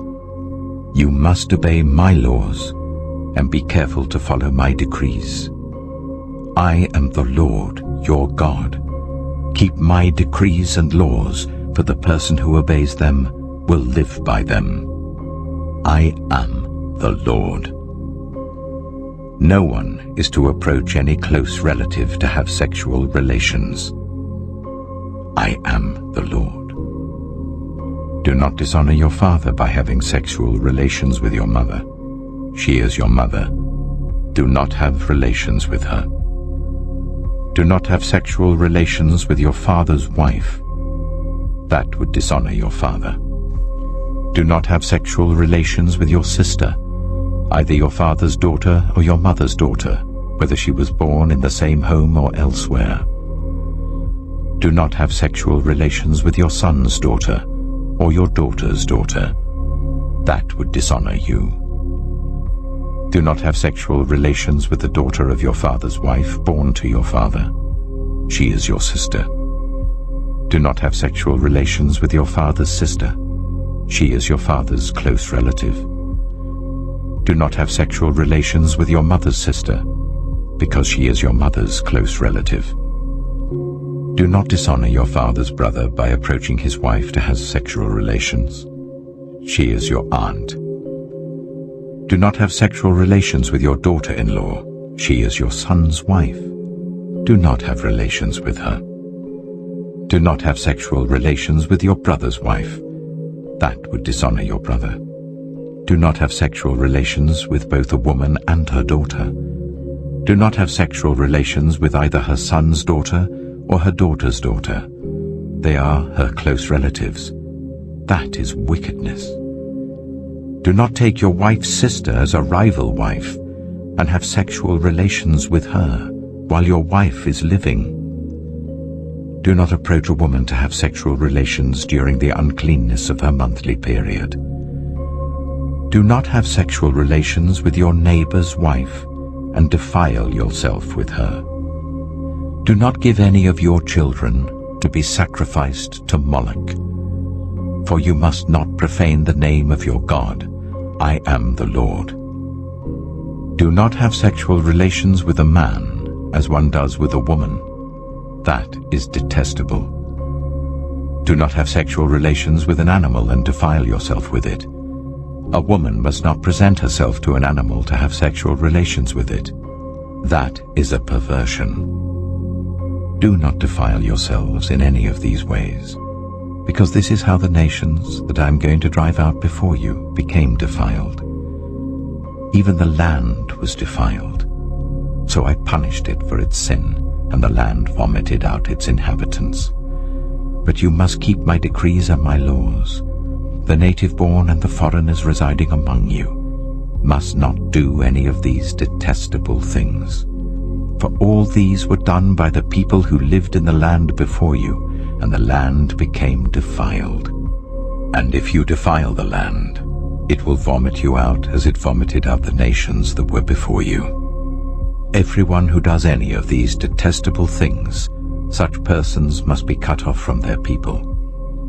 Keep my requirements, and do not follow any of the detestable customs that were practiced before you came, and do not defile yourselves with them. I am the Lord your God. Leviticus chapter 19. The Lord said to Moses, "Speak to the entire assembly of Israel, and say to them, Be holy, because I, the Lord your God, am holy. Each of you must respect your mother and father, and you must observe my Sabbaths. I am the Lord your God. Do not turn to idols or make metal gods for yourselves. I am the Lord your God. When you sacrifice a fellowship offering to the Lord, sacrifice it in such a way that it will be accepted on your behalf. It shall be eaten on the day you sacrifice it or on the next day. Anything left over until the third day must be burned. If any of it is eaten on the third day, it is impure and will not be accepted. Whoever eats it will be held responsible because they have desecrated what is holy to the Lord. They must be cut off from their people. When you reap the harvest of your land, do not reap to the very edges of your field, or gather the gleanings of your harvest. Do not go over your vineyard a second time, or pick up the grapes that have fallen. Leave them for the poor and the foreigner. I am the Lord your God. Do not steal. Do not lie. Do not deceive one another. Do not swear falsely by my name and so profane the name of your God. I am the Lord. Do not defraud or rob your neighbor. Do not hold back the wages of a hired worker overnight. Do not curse the deaf or put a stumbling block in front of the blind, but fear your God. I am the Lord. Do not pervert justice. Do not show partiality to the poor or favoritism to the great, but judge your neighbor fairly.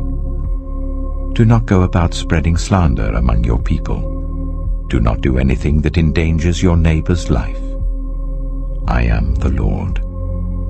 Do not hate a fellow Israelite in your heart. Rebuke your neighbor frankly, so that you will not share in their guilt. Do not seek revenge or bear a grudge against anyone among your people, but love your neighbor as yourself. I am the Lord. Keep my decrees. Do not mate different kinds of animals. Do not plant your field with two kinds of seed. Do not wear clothing woven of two kinds of material. If a man sleeps with a female slave who is promised to another man, but who has not been ransomed or given her freedom, there must be due punishment. Yet they are not to be put to death because she had not been freed. The man, however, must bring a ram to the entrance to the tent of meeting for a guilt offering to the Lord. With the ram of the guilt offering, the priest is to make atonement for him before the Lord for the sin he has committed, and his sin will be forgiven. When you enter the land and plant any kind of fruit tree, regard its fruit as forbidden.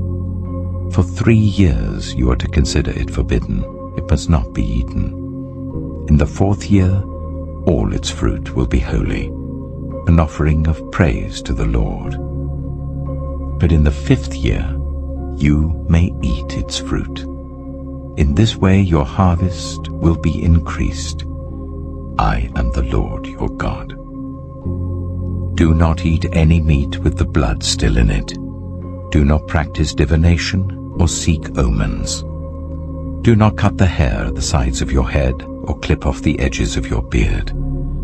Do not cut your bodies for the dead or put tattoo marks on yourselves. I am the Lord. Do not degrade your daughter by making her a prostitute, or the land will turn to prostitution and be filled with wickedness. Observe my Sabbaths and have reverence for my sanctuary. I am the Lord. Do not turn to mediums or seek out spiritists, for you will be defiled by them. I am the Lord your God. Stand up in the presence of the aged. Show respect for the elderly and revere your God. I am the Lord. When a foreigner resides among you in your land, do not ill-treat them. The foreigner residing among you must be treated as your native-born. Love them as yourself, for you were foreigners in Egypt. I am the Lord your God. Do not use dishonest standards when measuring length, weight, or quantity. Use honest scales and honest weights, an honest ephah and an honest hin. I am the Lord your God who brought you out of Egypt. Keep all my decrees and all my laws and follow them. I am the Lord. Leviticus chapter 20. The Lord said to Moses, "Say to the Israelites, any Israelite or any foreigner residing in Israel who sacrifices any of his children to Moloch is to be put to death. The members of the community are to stone him. I myself will set my face against him and will cut him off from his people, for by sacrificing his children to Moloch, he has defiled my sanctuary and profaned my holy name. If the members of the community close their eyes when that man sacrifices one of his children to Moloch, and if they fail to put him to death, I myself will set my face against him and his family, and will cut them off from their people, together with all who follow him in prostituting themselves to Moloch. I will set my face against anyone who turns to mediums and spiritists to prostitute themselves by following them, and I will cut them off from their people. Consecrate yourselves and be holy, because I am the Lord your God. Keep my decrees and follow them. I am the Lord who makes you holy. Anyone who curses their father or mother is to be put to death. Because they have cursed their father or mother, their blood will be on their own head. If a man commits adultery with another man's wife, with the wife of his neighbor, both the adulterer and the adulteress are to be put to death. If a man has sexual relations with his father's wife, he has dishonored his father. Both the man and the woman are to be put to death. Their blood will be on their own heads. If a man has sexual relations with his daughter-in-law, both of them are to be put to death. What they have done is a perversion. Their blood will be on their own heads. If a man has sexual relations with a man, as one does with a woman, Both of them have done what is detestable. They are to be put to death. Their blood will be on their own heads. If a man marries both a woman and her mother, it is wicked. Both he and they must be burned in the fire, so that no wickedness will be among you. If a man has sexual relations with an animal, he is to be put to death, and you must kill the animal. If a woman approaches an animal to have sexual relations with it, kill both the woman and the animal. They are to be put to death. Their blood will be on their own heads. If a man marries his sister, the daughter of either his father or his mother, and they have sexual relations, it is a disgrace. They are to be publicly removed from their people. He has dishonored his sister and will be held responsible. If a man has sexual relations with a woman during her monthly period, he has exposed the source of her flow, and she has also uncovered it. Both of them are to be cut off from their people. Do not have sexual relations with the sister of either your mother or your father, for that would dishonor a close relative.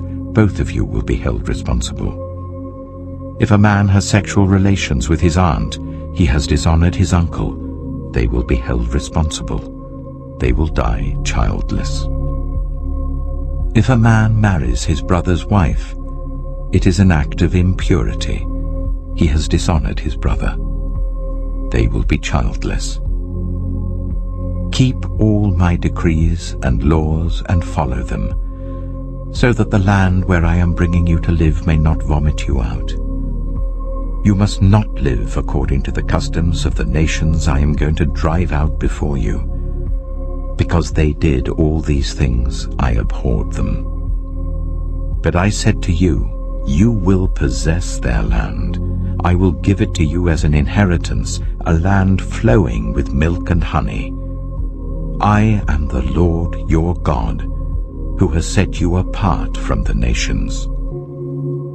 You must therefore make a distinction between clean and unclean animals, and between unclean and clean birds.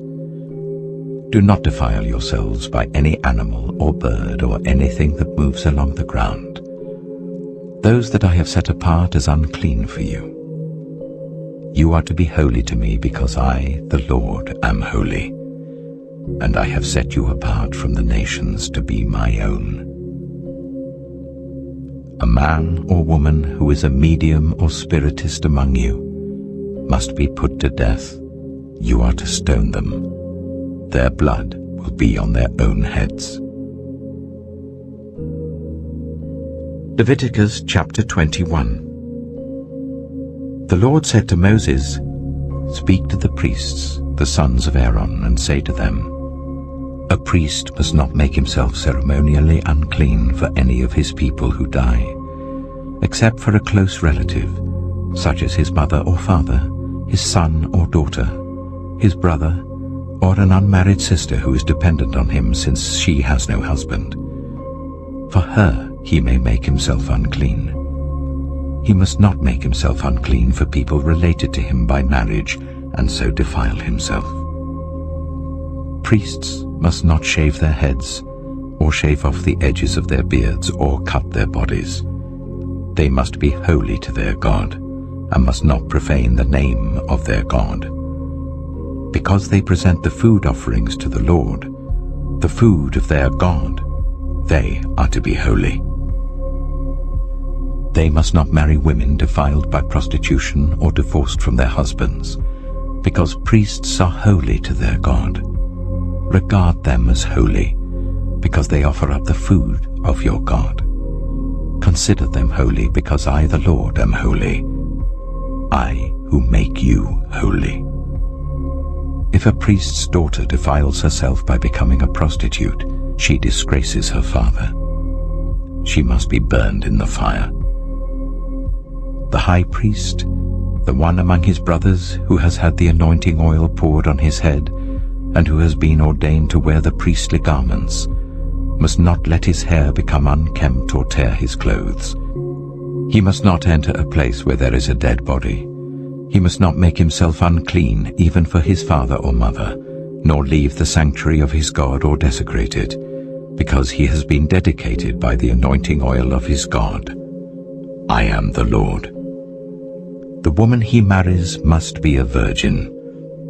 He must not marry a widow, a divorced woman, or a woman defiled by prostitution, but only a virgin from his own people, so that he will not defile his offspring among his people. I am the Lord who makes him holy.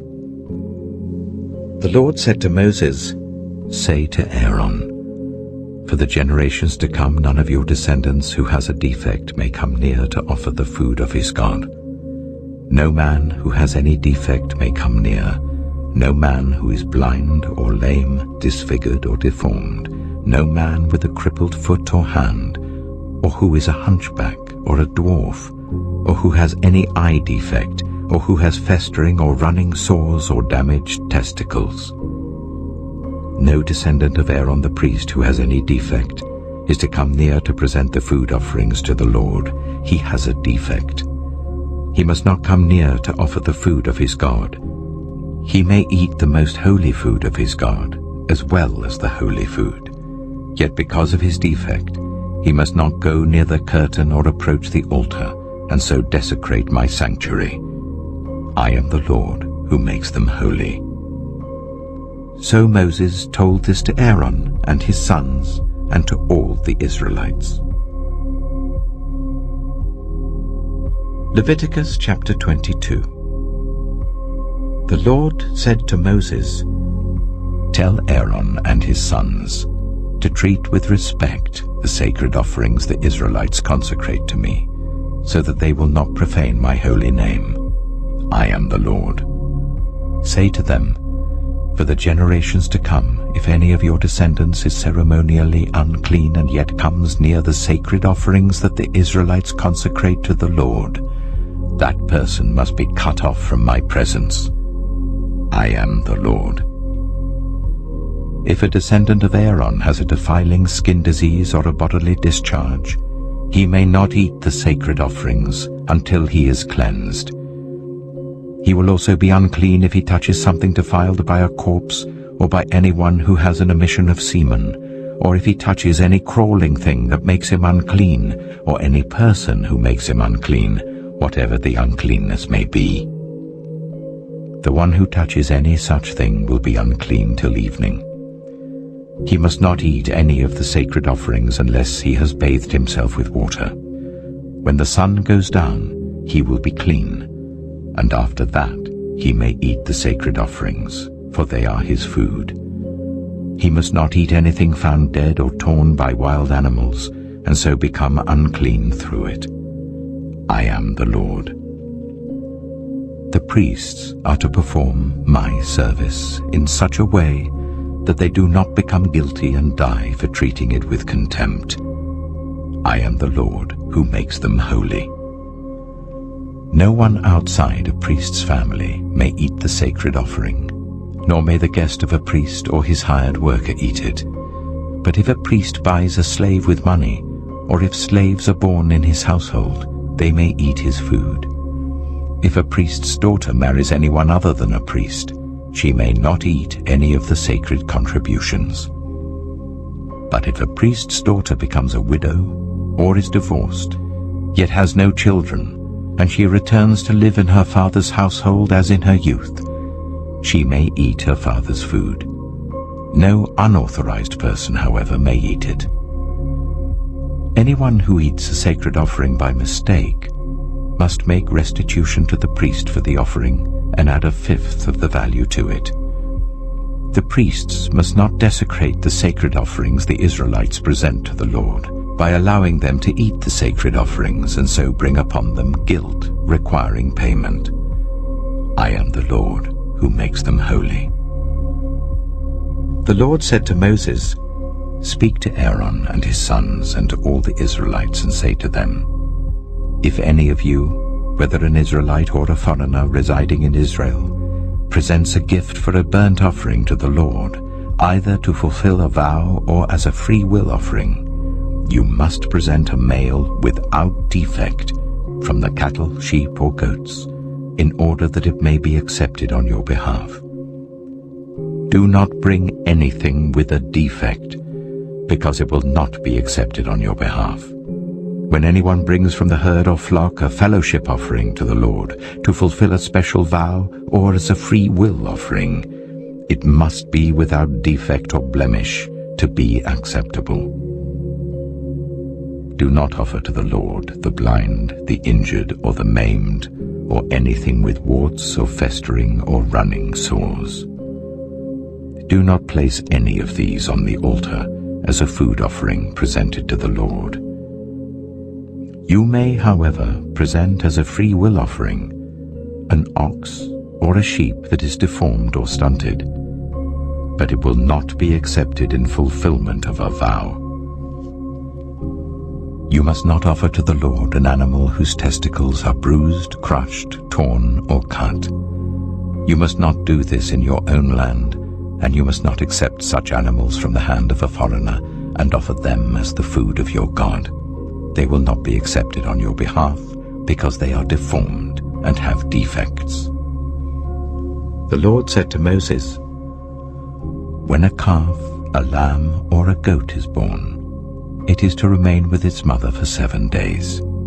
From the 8th day on, it will be acceptable as a food offering presented to the Lord.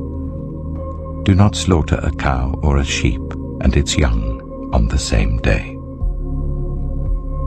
When you sacrifice a thank offering to the Lord, sacrifice it in such a way that it will be accepted on your behalf. It must be eaten that same day. Leave none of it till morning. I am the Lord. Keep my commands and follow them. I am the Lord. Do not profane my holy name, for I must be acknowledged as holy by the Israelites. I am the Lord who made you holy, and who brought you out of Egypt to be your God. I am the Lord. Leviticus chapter 23. The Lord said to Moses, "Speak to the Israelites and say to them, These are my appointed festivals, the appointed festivals of the Lord, which you are to proclaim as sacred assemblies. There are 6 days when you may work, but the 7th day is a day of Sabbath rest, a day of sacred assembly. You are not to do any work. Wherever you live, it is a Sabbath to the Lord. These are the Lord's appointed festivals, the sacred assemblies you are to proclaim at their appointed times. The Lord's Passover begins at twilight on the 14th day of the first month. On the 15th day of that month, the Lord's festival of unleavened bread begins. For 7 days you must eat bread made without yeast. On the first day hold a sacred assembly, and do not do any of your ordinary work. For 7 days present a food offering to the Lord, and on the 7th day hold a sacred assembly, and do not do any of your ordinary work. The Lord said to Moses, "Speak to the Israelites and say to them, When you enter the land I am going to give you and you reap its harvest, bring to the priest a sheaf of the first grain you harvest. He is to wave the sheaf before the Lord, so it will be accepted on your behalf.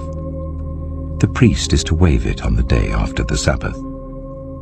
On the day you wave the sheaf, you must sacrifice as a burnt offering to the Lord a lamb a year old without defect, together with its grain offering of 1/5 of an ephah of the finest flour mixed with olive oil. A food offering presented to the Lord, a pleasing aroma, and its drink offering of 1/4 of a hin of wine. You must not eat any bread, or roasted or new grain, until the very day you bring this offering to your God. This is to be a lasting ordinance for the generations to come, wherever you live. From the day after the Sabbath, the day you brought the sheaf of the wave offering, count 7 full weeks. Count 50 days up to the day after the 7th Sabbath, and then present an offering of new grain to the Lord. From wherever you live, bring 2 loaves made of 1/5 of an ephah of the finest flour, baked with yeast, as a wave offering of first fruits to the Lord. Present with this bread 7 male lambs, each a year old and without defect, 1 young bull and 2 rams. They will be a burnt offering to the Lord, together with their grain offerings and drink offerings, a food offering, an aroma pleasing to the Lord. Then sacrifice 1 male goat for a sin offering and 2 lambs, each a year old, for a fellowship offering. The priest is to wave the 2 lambs before the Lord as a wave offering, together with the bread of the first fruits. They are a sacred offering to the Lord for the priest. On that same day, you are to proclaim a sacred assembly and not do any ordinary work. This is to be a lasting ordinance for the generations to come, wherever you live. When you reap the harvest of your land, do not reap to the very edges of your field, or gather the gleanings of your harvest. Leave them for the poor and for the foreigner residing among you. I am the Lord your God. The Lord said to Moses, "Say to the Israelites, on the first day of the 7th month, you are to have a day of Sabbath rest, a sacred assembly commemorated with trumpet blasts. Do not do any of your ordinary work, but present a food offering to the Lord." The Lord said to Moses, "The 10th day of this 7th month is the Day of Atonement. Hold a sacred assembly and deny yourselves, and present a food offering to the Lord.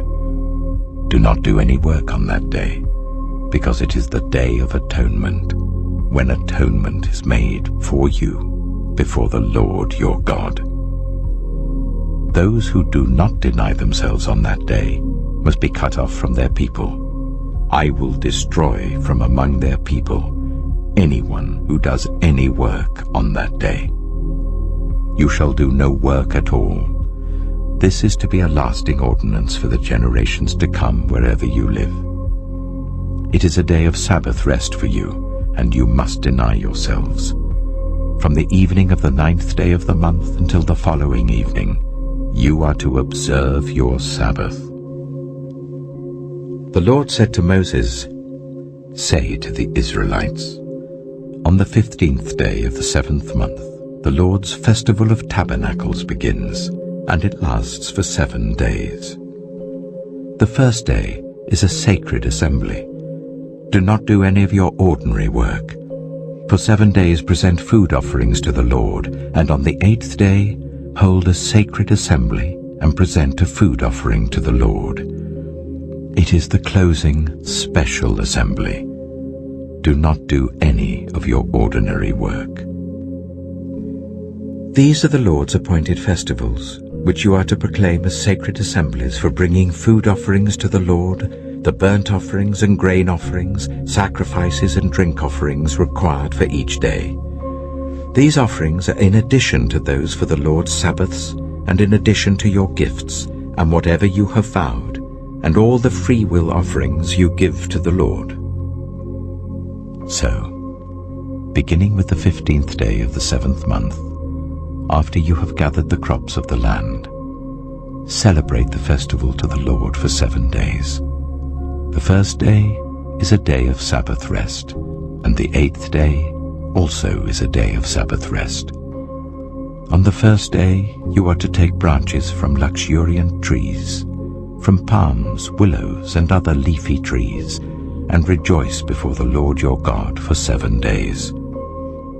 Celebrate this as a festival to the Lord for 7 days each year. This is to be a lasting ordinance for the generations to come.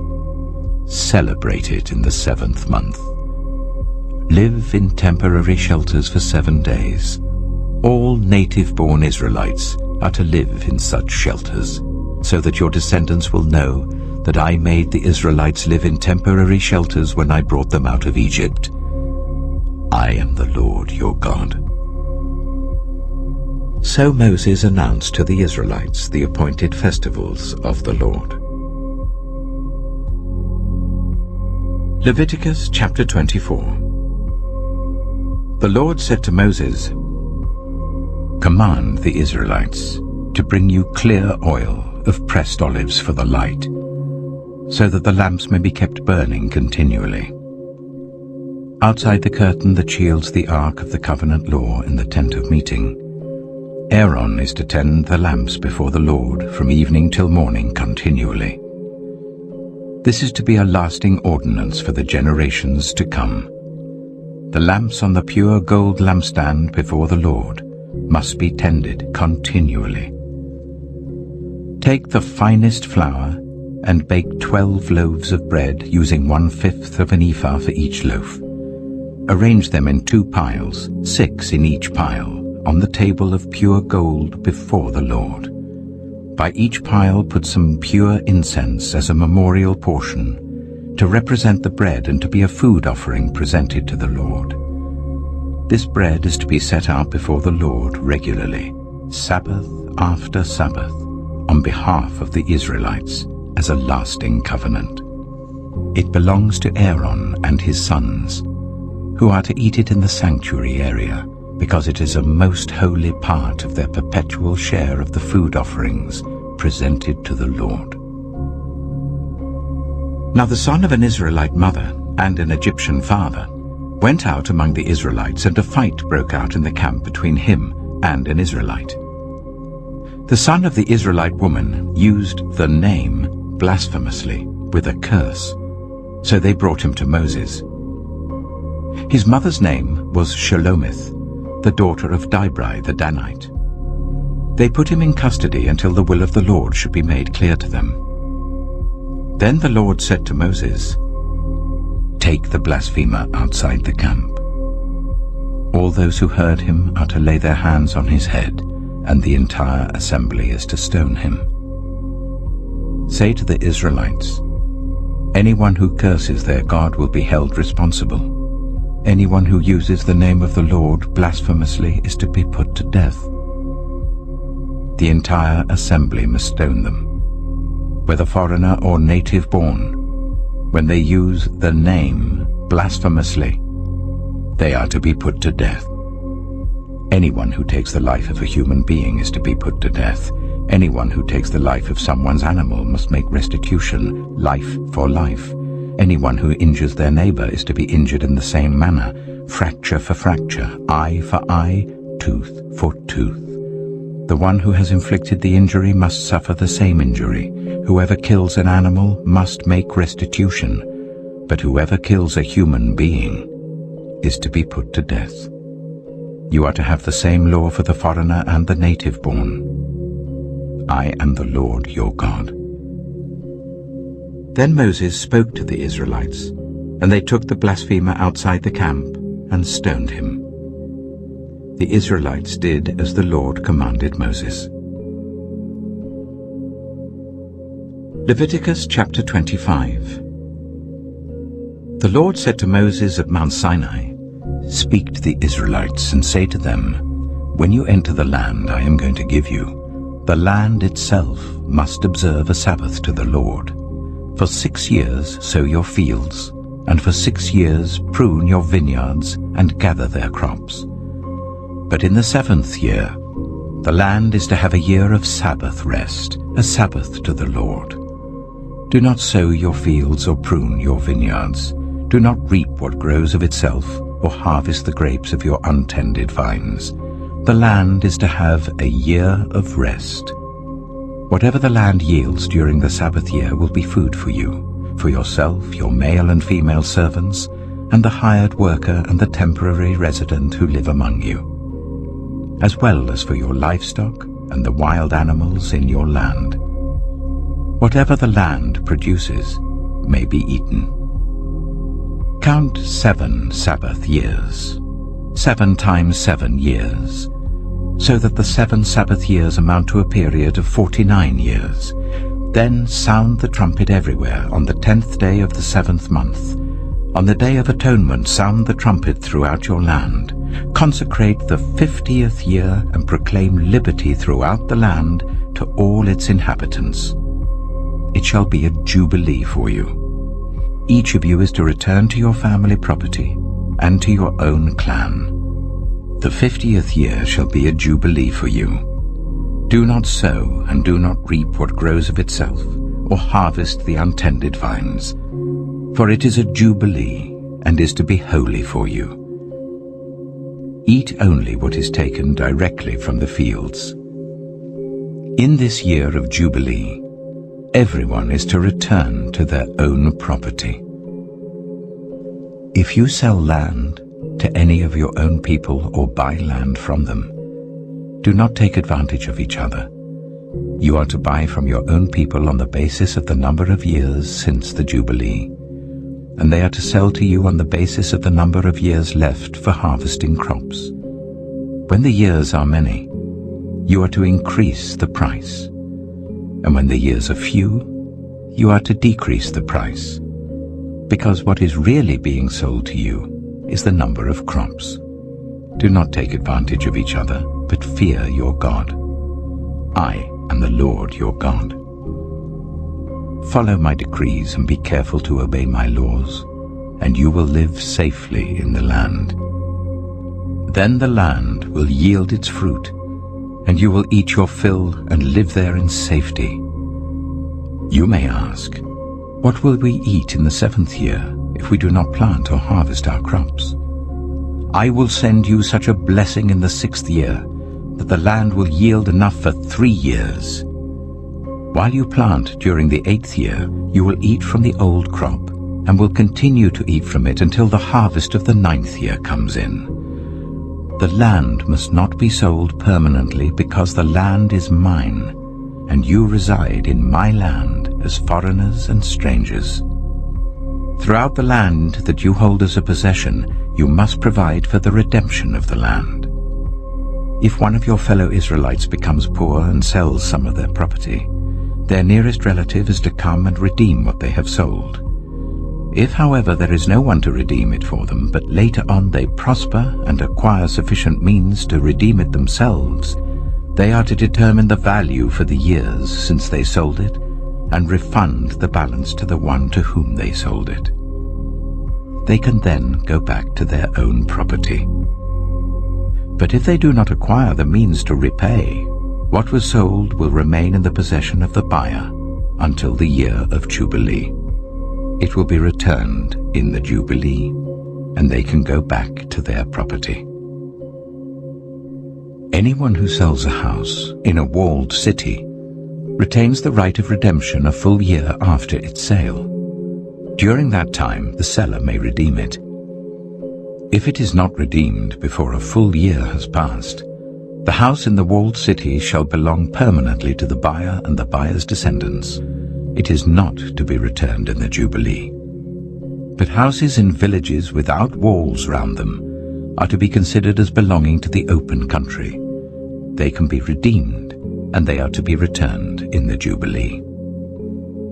The Levites always have the right to redeem their houses in the Levitical towns which they possess. So the property of the Levites is redeemable, that is, a house sold in any town they hold, and is to be returned in the Jubilee, because the houses in the towns of the Levites are their property among the Israelites. But the pasture land belonging to their towns must not be sold. It is their permanent possession. If any of your fellow Israelites become poor and are unable to support themselves among you, help them as you would a foreigner and stranger, so that they can continue to live among you. Do not take interest or any profit from them, but fear your God, so that they may continue to live among you. You must not lend them money at interest or sell them food at a profit. I am the Lord your God, who brought you out of Egypt to give you the land of Canaan, and to be your God. If any of your fellow Israelites become poor and sell themselves to you, do not make them work as slaves. They are to be treated as hired workers or temporary residents among you. They are to work for you until the year of Jubilee. Then they and their children are to be released, and they will go back to their own clans and to the property of their ancestors. Because the Israelites are my servants whom I brought out of Egypt, they must not be sold as slaves. Do not rule over them ruthlessly, but fear your God. Your male and female slaves are to come from the nations around you. From them you may buy slaves. You may also buy some of the temporary residents living among you and members of their clans born in your country, and they will become your property. You can bequeath them to your children as inherited property and can make them slaves for life, but you must not rule over your fellow Israelites ruthlessly. If a foreigner residing among you becomes rich and any of your fellow Israelites become poor and sell themselves to the foreigner or to a member of the foreigner's clan, they retain the right of redemption after they have sold themselves. One of their relatives may redeem them, an uncle or a cousin, or any blood relative in their clan may redeem them. Or, if they prosper, they may redeem themselves. They and their buyer are to count the time from the year they sold themselves up to the year of Jubilee. The price for their release is to be based on the rate paid to a hired worker for that number of years. If many years remain, they must pay for their redemption a larger share of the price paid for them. If only a few years remain until the year of Jubilee, they are to compute that and pay for their redemption accordingly. They are to be treated as workers hired from year to year. You must see to it that those to whom they owe service do not rule over them ruthlessly.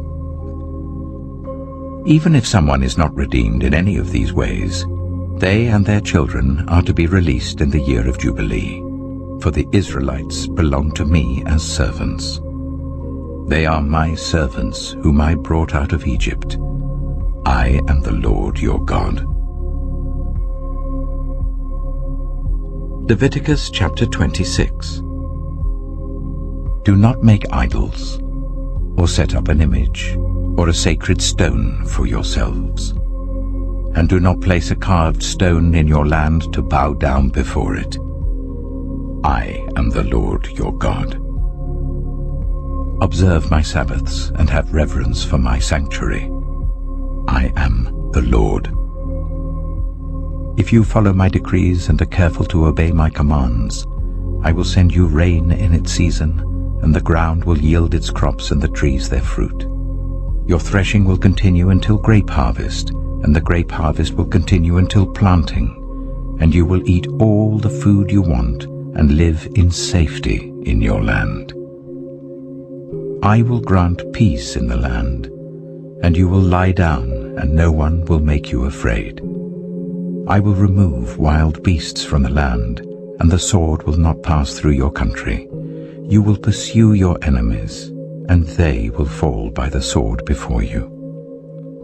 5 of you will chase 100, and 100 of you will chase 10,000, and your enemies will fall by the sword before you.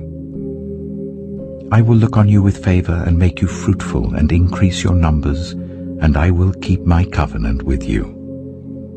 You will still be eating last year's harvest when you will have to move it out to make room for the new. I will put my dwelling place among you, and I will not abhor you. I will walk among you and be your God, and you will be my people. I am the Lord your God, who brought you out of Egypt, so that you would no longer be slaves to the Egyptians. I broke the bars of your yoke, and enabled you to walk with heads held high. But if you will not listen to me, and carry out all these commands, and if you reject my decrees and abhor my laws and fail to carry out all my commands and so violate my covenant, then I will do this to you. I will bring on you sudden terror, wasting diseases, and fever that will destroy your sight and sap your strength. You will plant seed in vain, because your enemies will eat it. I will set my face against you, so that you will be defeated by your enemies. Those who hate you will rule over you, and you will flee even when no one is pursuing you. If, after all this, you will not listen to me, I will punish you for your sins 7 times over. I will break down your stubborn pride, and make the sky above you like iron, and the ground beneath you like bronze. Your strength will be spent in vain, because your soil will not yield its crops, nor will the trees of your land yield their fruit. If you remain hostile towards me and refuse to listen to me, I will multiply your afflictions 7 times over as your sins deserve. I will send wild animals against you, and they will rob you of your children, destroy your cattle, and make you so few in number that your roads will be deserted. If, in spite of these things, you do not accept my correction but continue to be hostile towards me, I myself will be hostile towards you, and will afflict you for your sins 7 times over. And I will bring the sword on you to avenge the breaking of the covenant. When you withdraw into your cities, I will send a plague among you, and you will be given into enemy hands. When I cut off your supply of bread, 10 women will be able to bake your bread in 1 oven, and they will dole out the bread by weight. You will eat, but you will not be satisfied. If, in spite of this, you still do not listen to me but continue to be hostile towards me, then in my anger I will be hostile towards you, and I myself will punish you for your sins 7 times over. You will eat the flesh of your sons and the flesh of your daughters. I will destroy your high places, cut down your incense altars, and pile your dead bodies on the lifeless forms of your idols. And I will abhor you. I will turn your cities into ruins and lay waste your sanctuaries, and I will take no delight in the pleasing aroma of your offerings. I myself will lay waste the land, so that your enemies who live there will be appalled. I will scatter you among the nations and will draw out my sword and pursue you. Your land will be laid waste and your cities will lie in ruins. Then the land will enjoy its Sabbath years all the time that it lies desolate, and you are in the country of your enemies. Then the land will rest and enjoy its Sabbaths. All the time that it lies desolate, the land will have the rest it did not have during the Sabbaths you lived in it.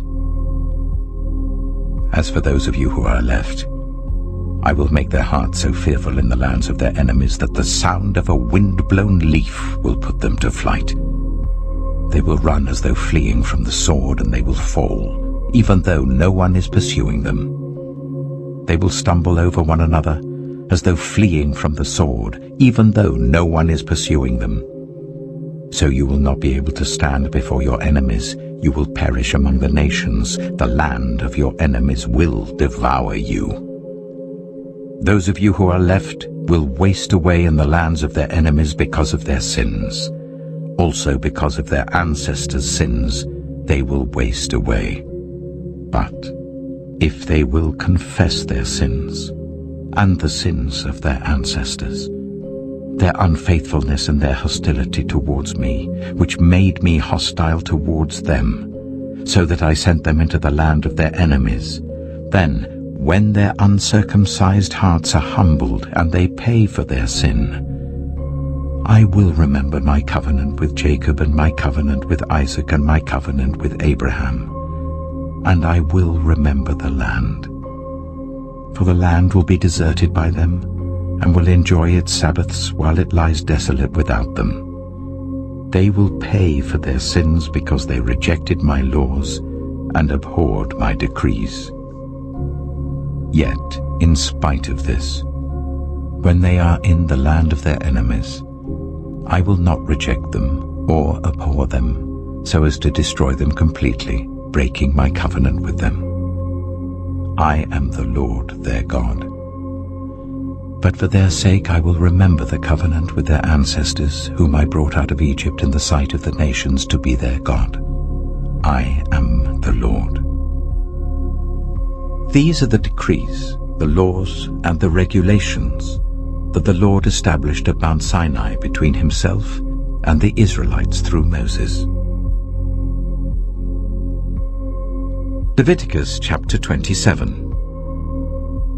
The Lord said to Moses, "Speak to the Israelites and say to them, if anyone makes a special vow to dedicate a person to the Lord by giving the equivalent value, set the value of a male between the ages of 20 and 60 at 50 shekels of silver, according to the sanctuary shekel. For a female, set her value at 30 shekels. For a person between the ages of 5 and 20, set the value of a male at 20 shekels and of a female at 10 shekels. For a person between 1 month and 5 years, set the value of a male at 5 shekels of silver, and that of a female at 3 shekels of silver. For a person 60 years old or more, set the value of a male at 15 shekels, and of a female at 10 shekels.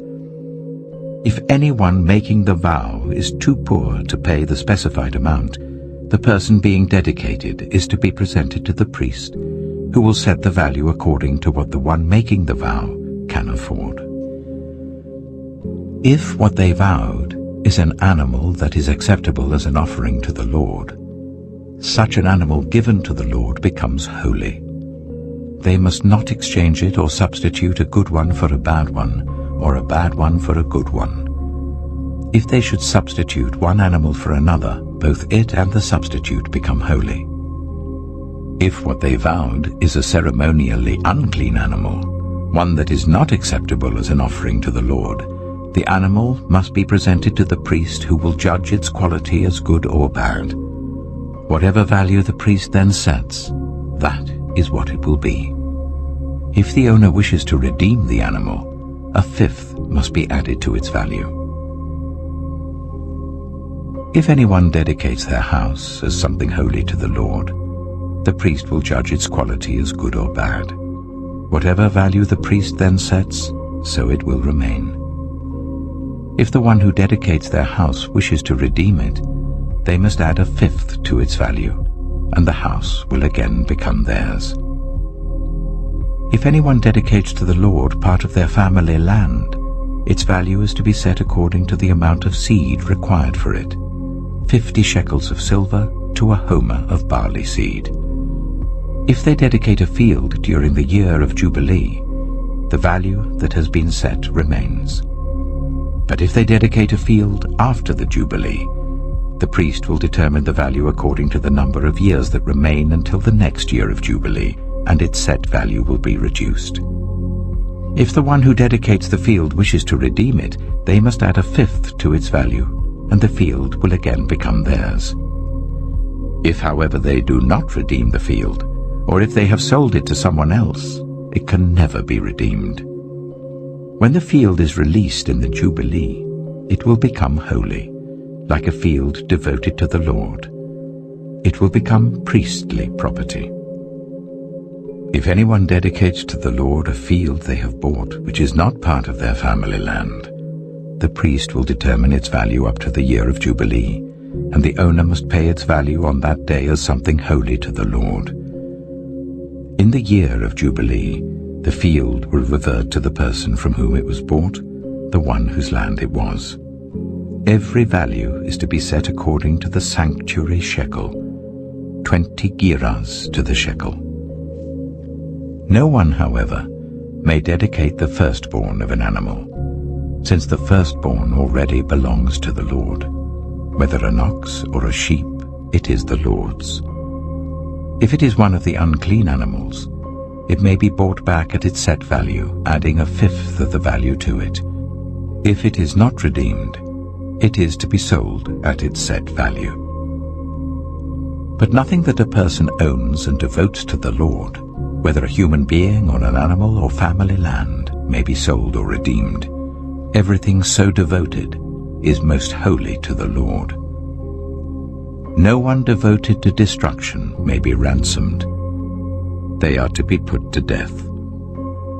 A tithe of everything from the land, whether grain from the soil or fruit from the trees, belongs to the Lord. It is holy to the Lord. Whoever would redeem any of their tithe must add a fifth of the value to it.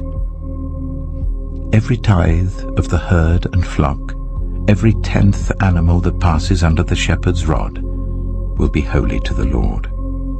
No one may pick out the good from the bad or make any substitution. If anyone does make a substitution, both the animal and its substitute become holy and cannot be redeemed. These are the commands the Lord gave Moses at Mount Sinai for the Israelites.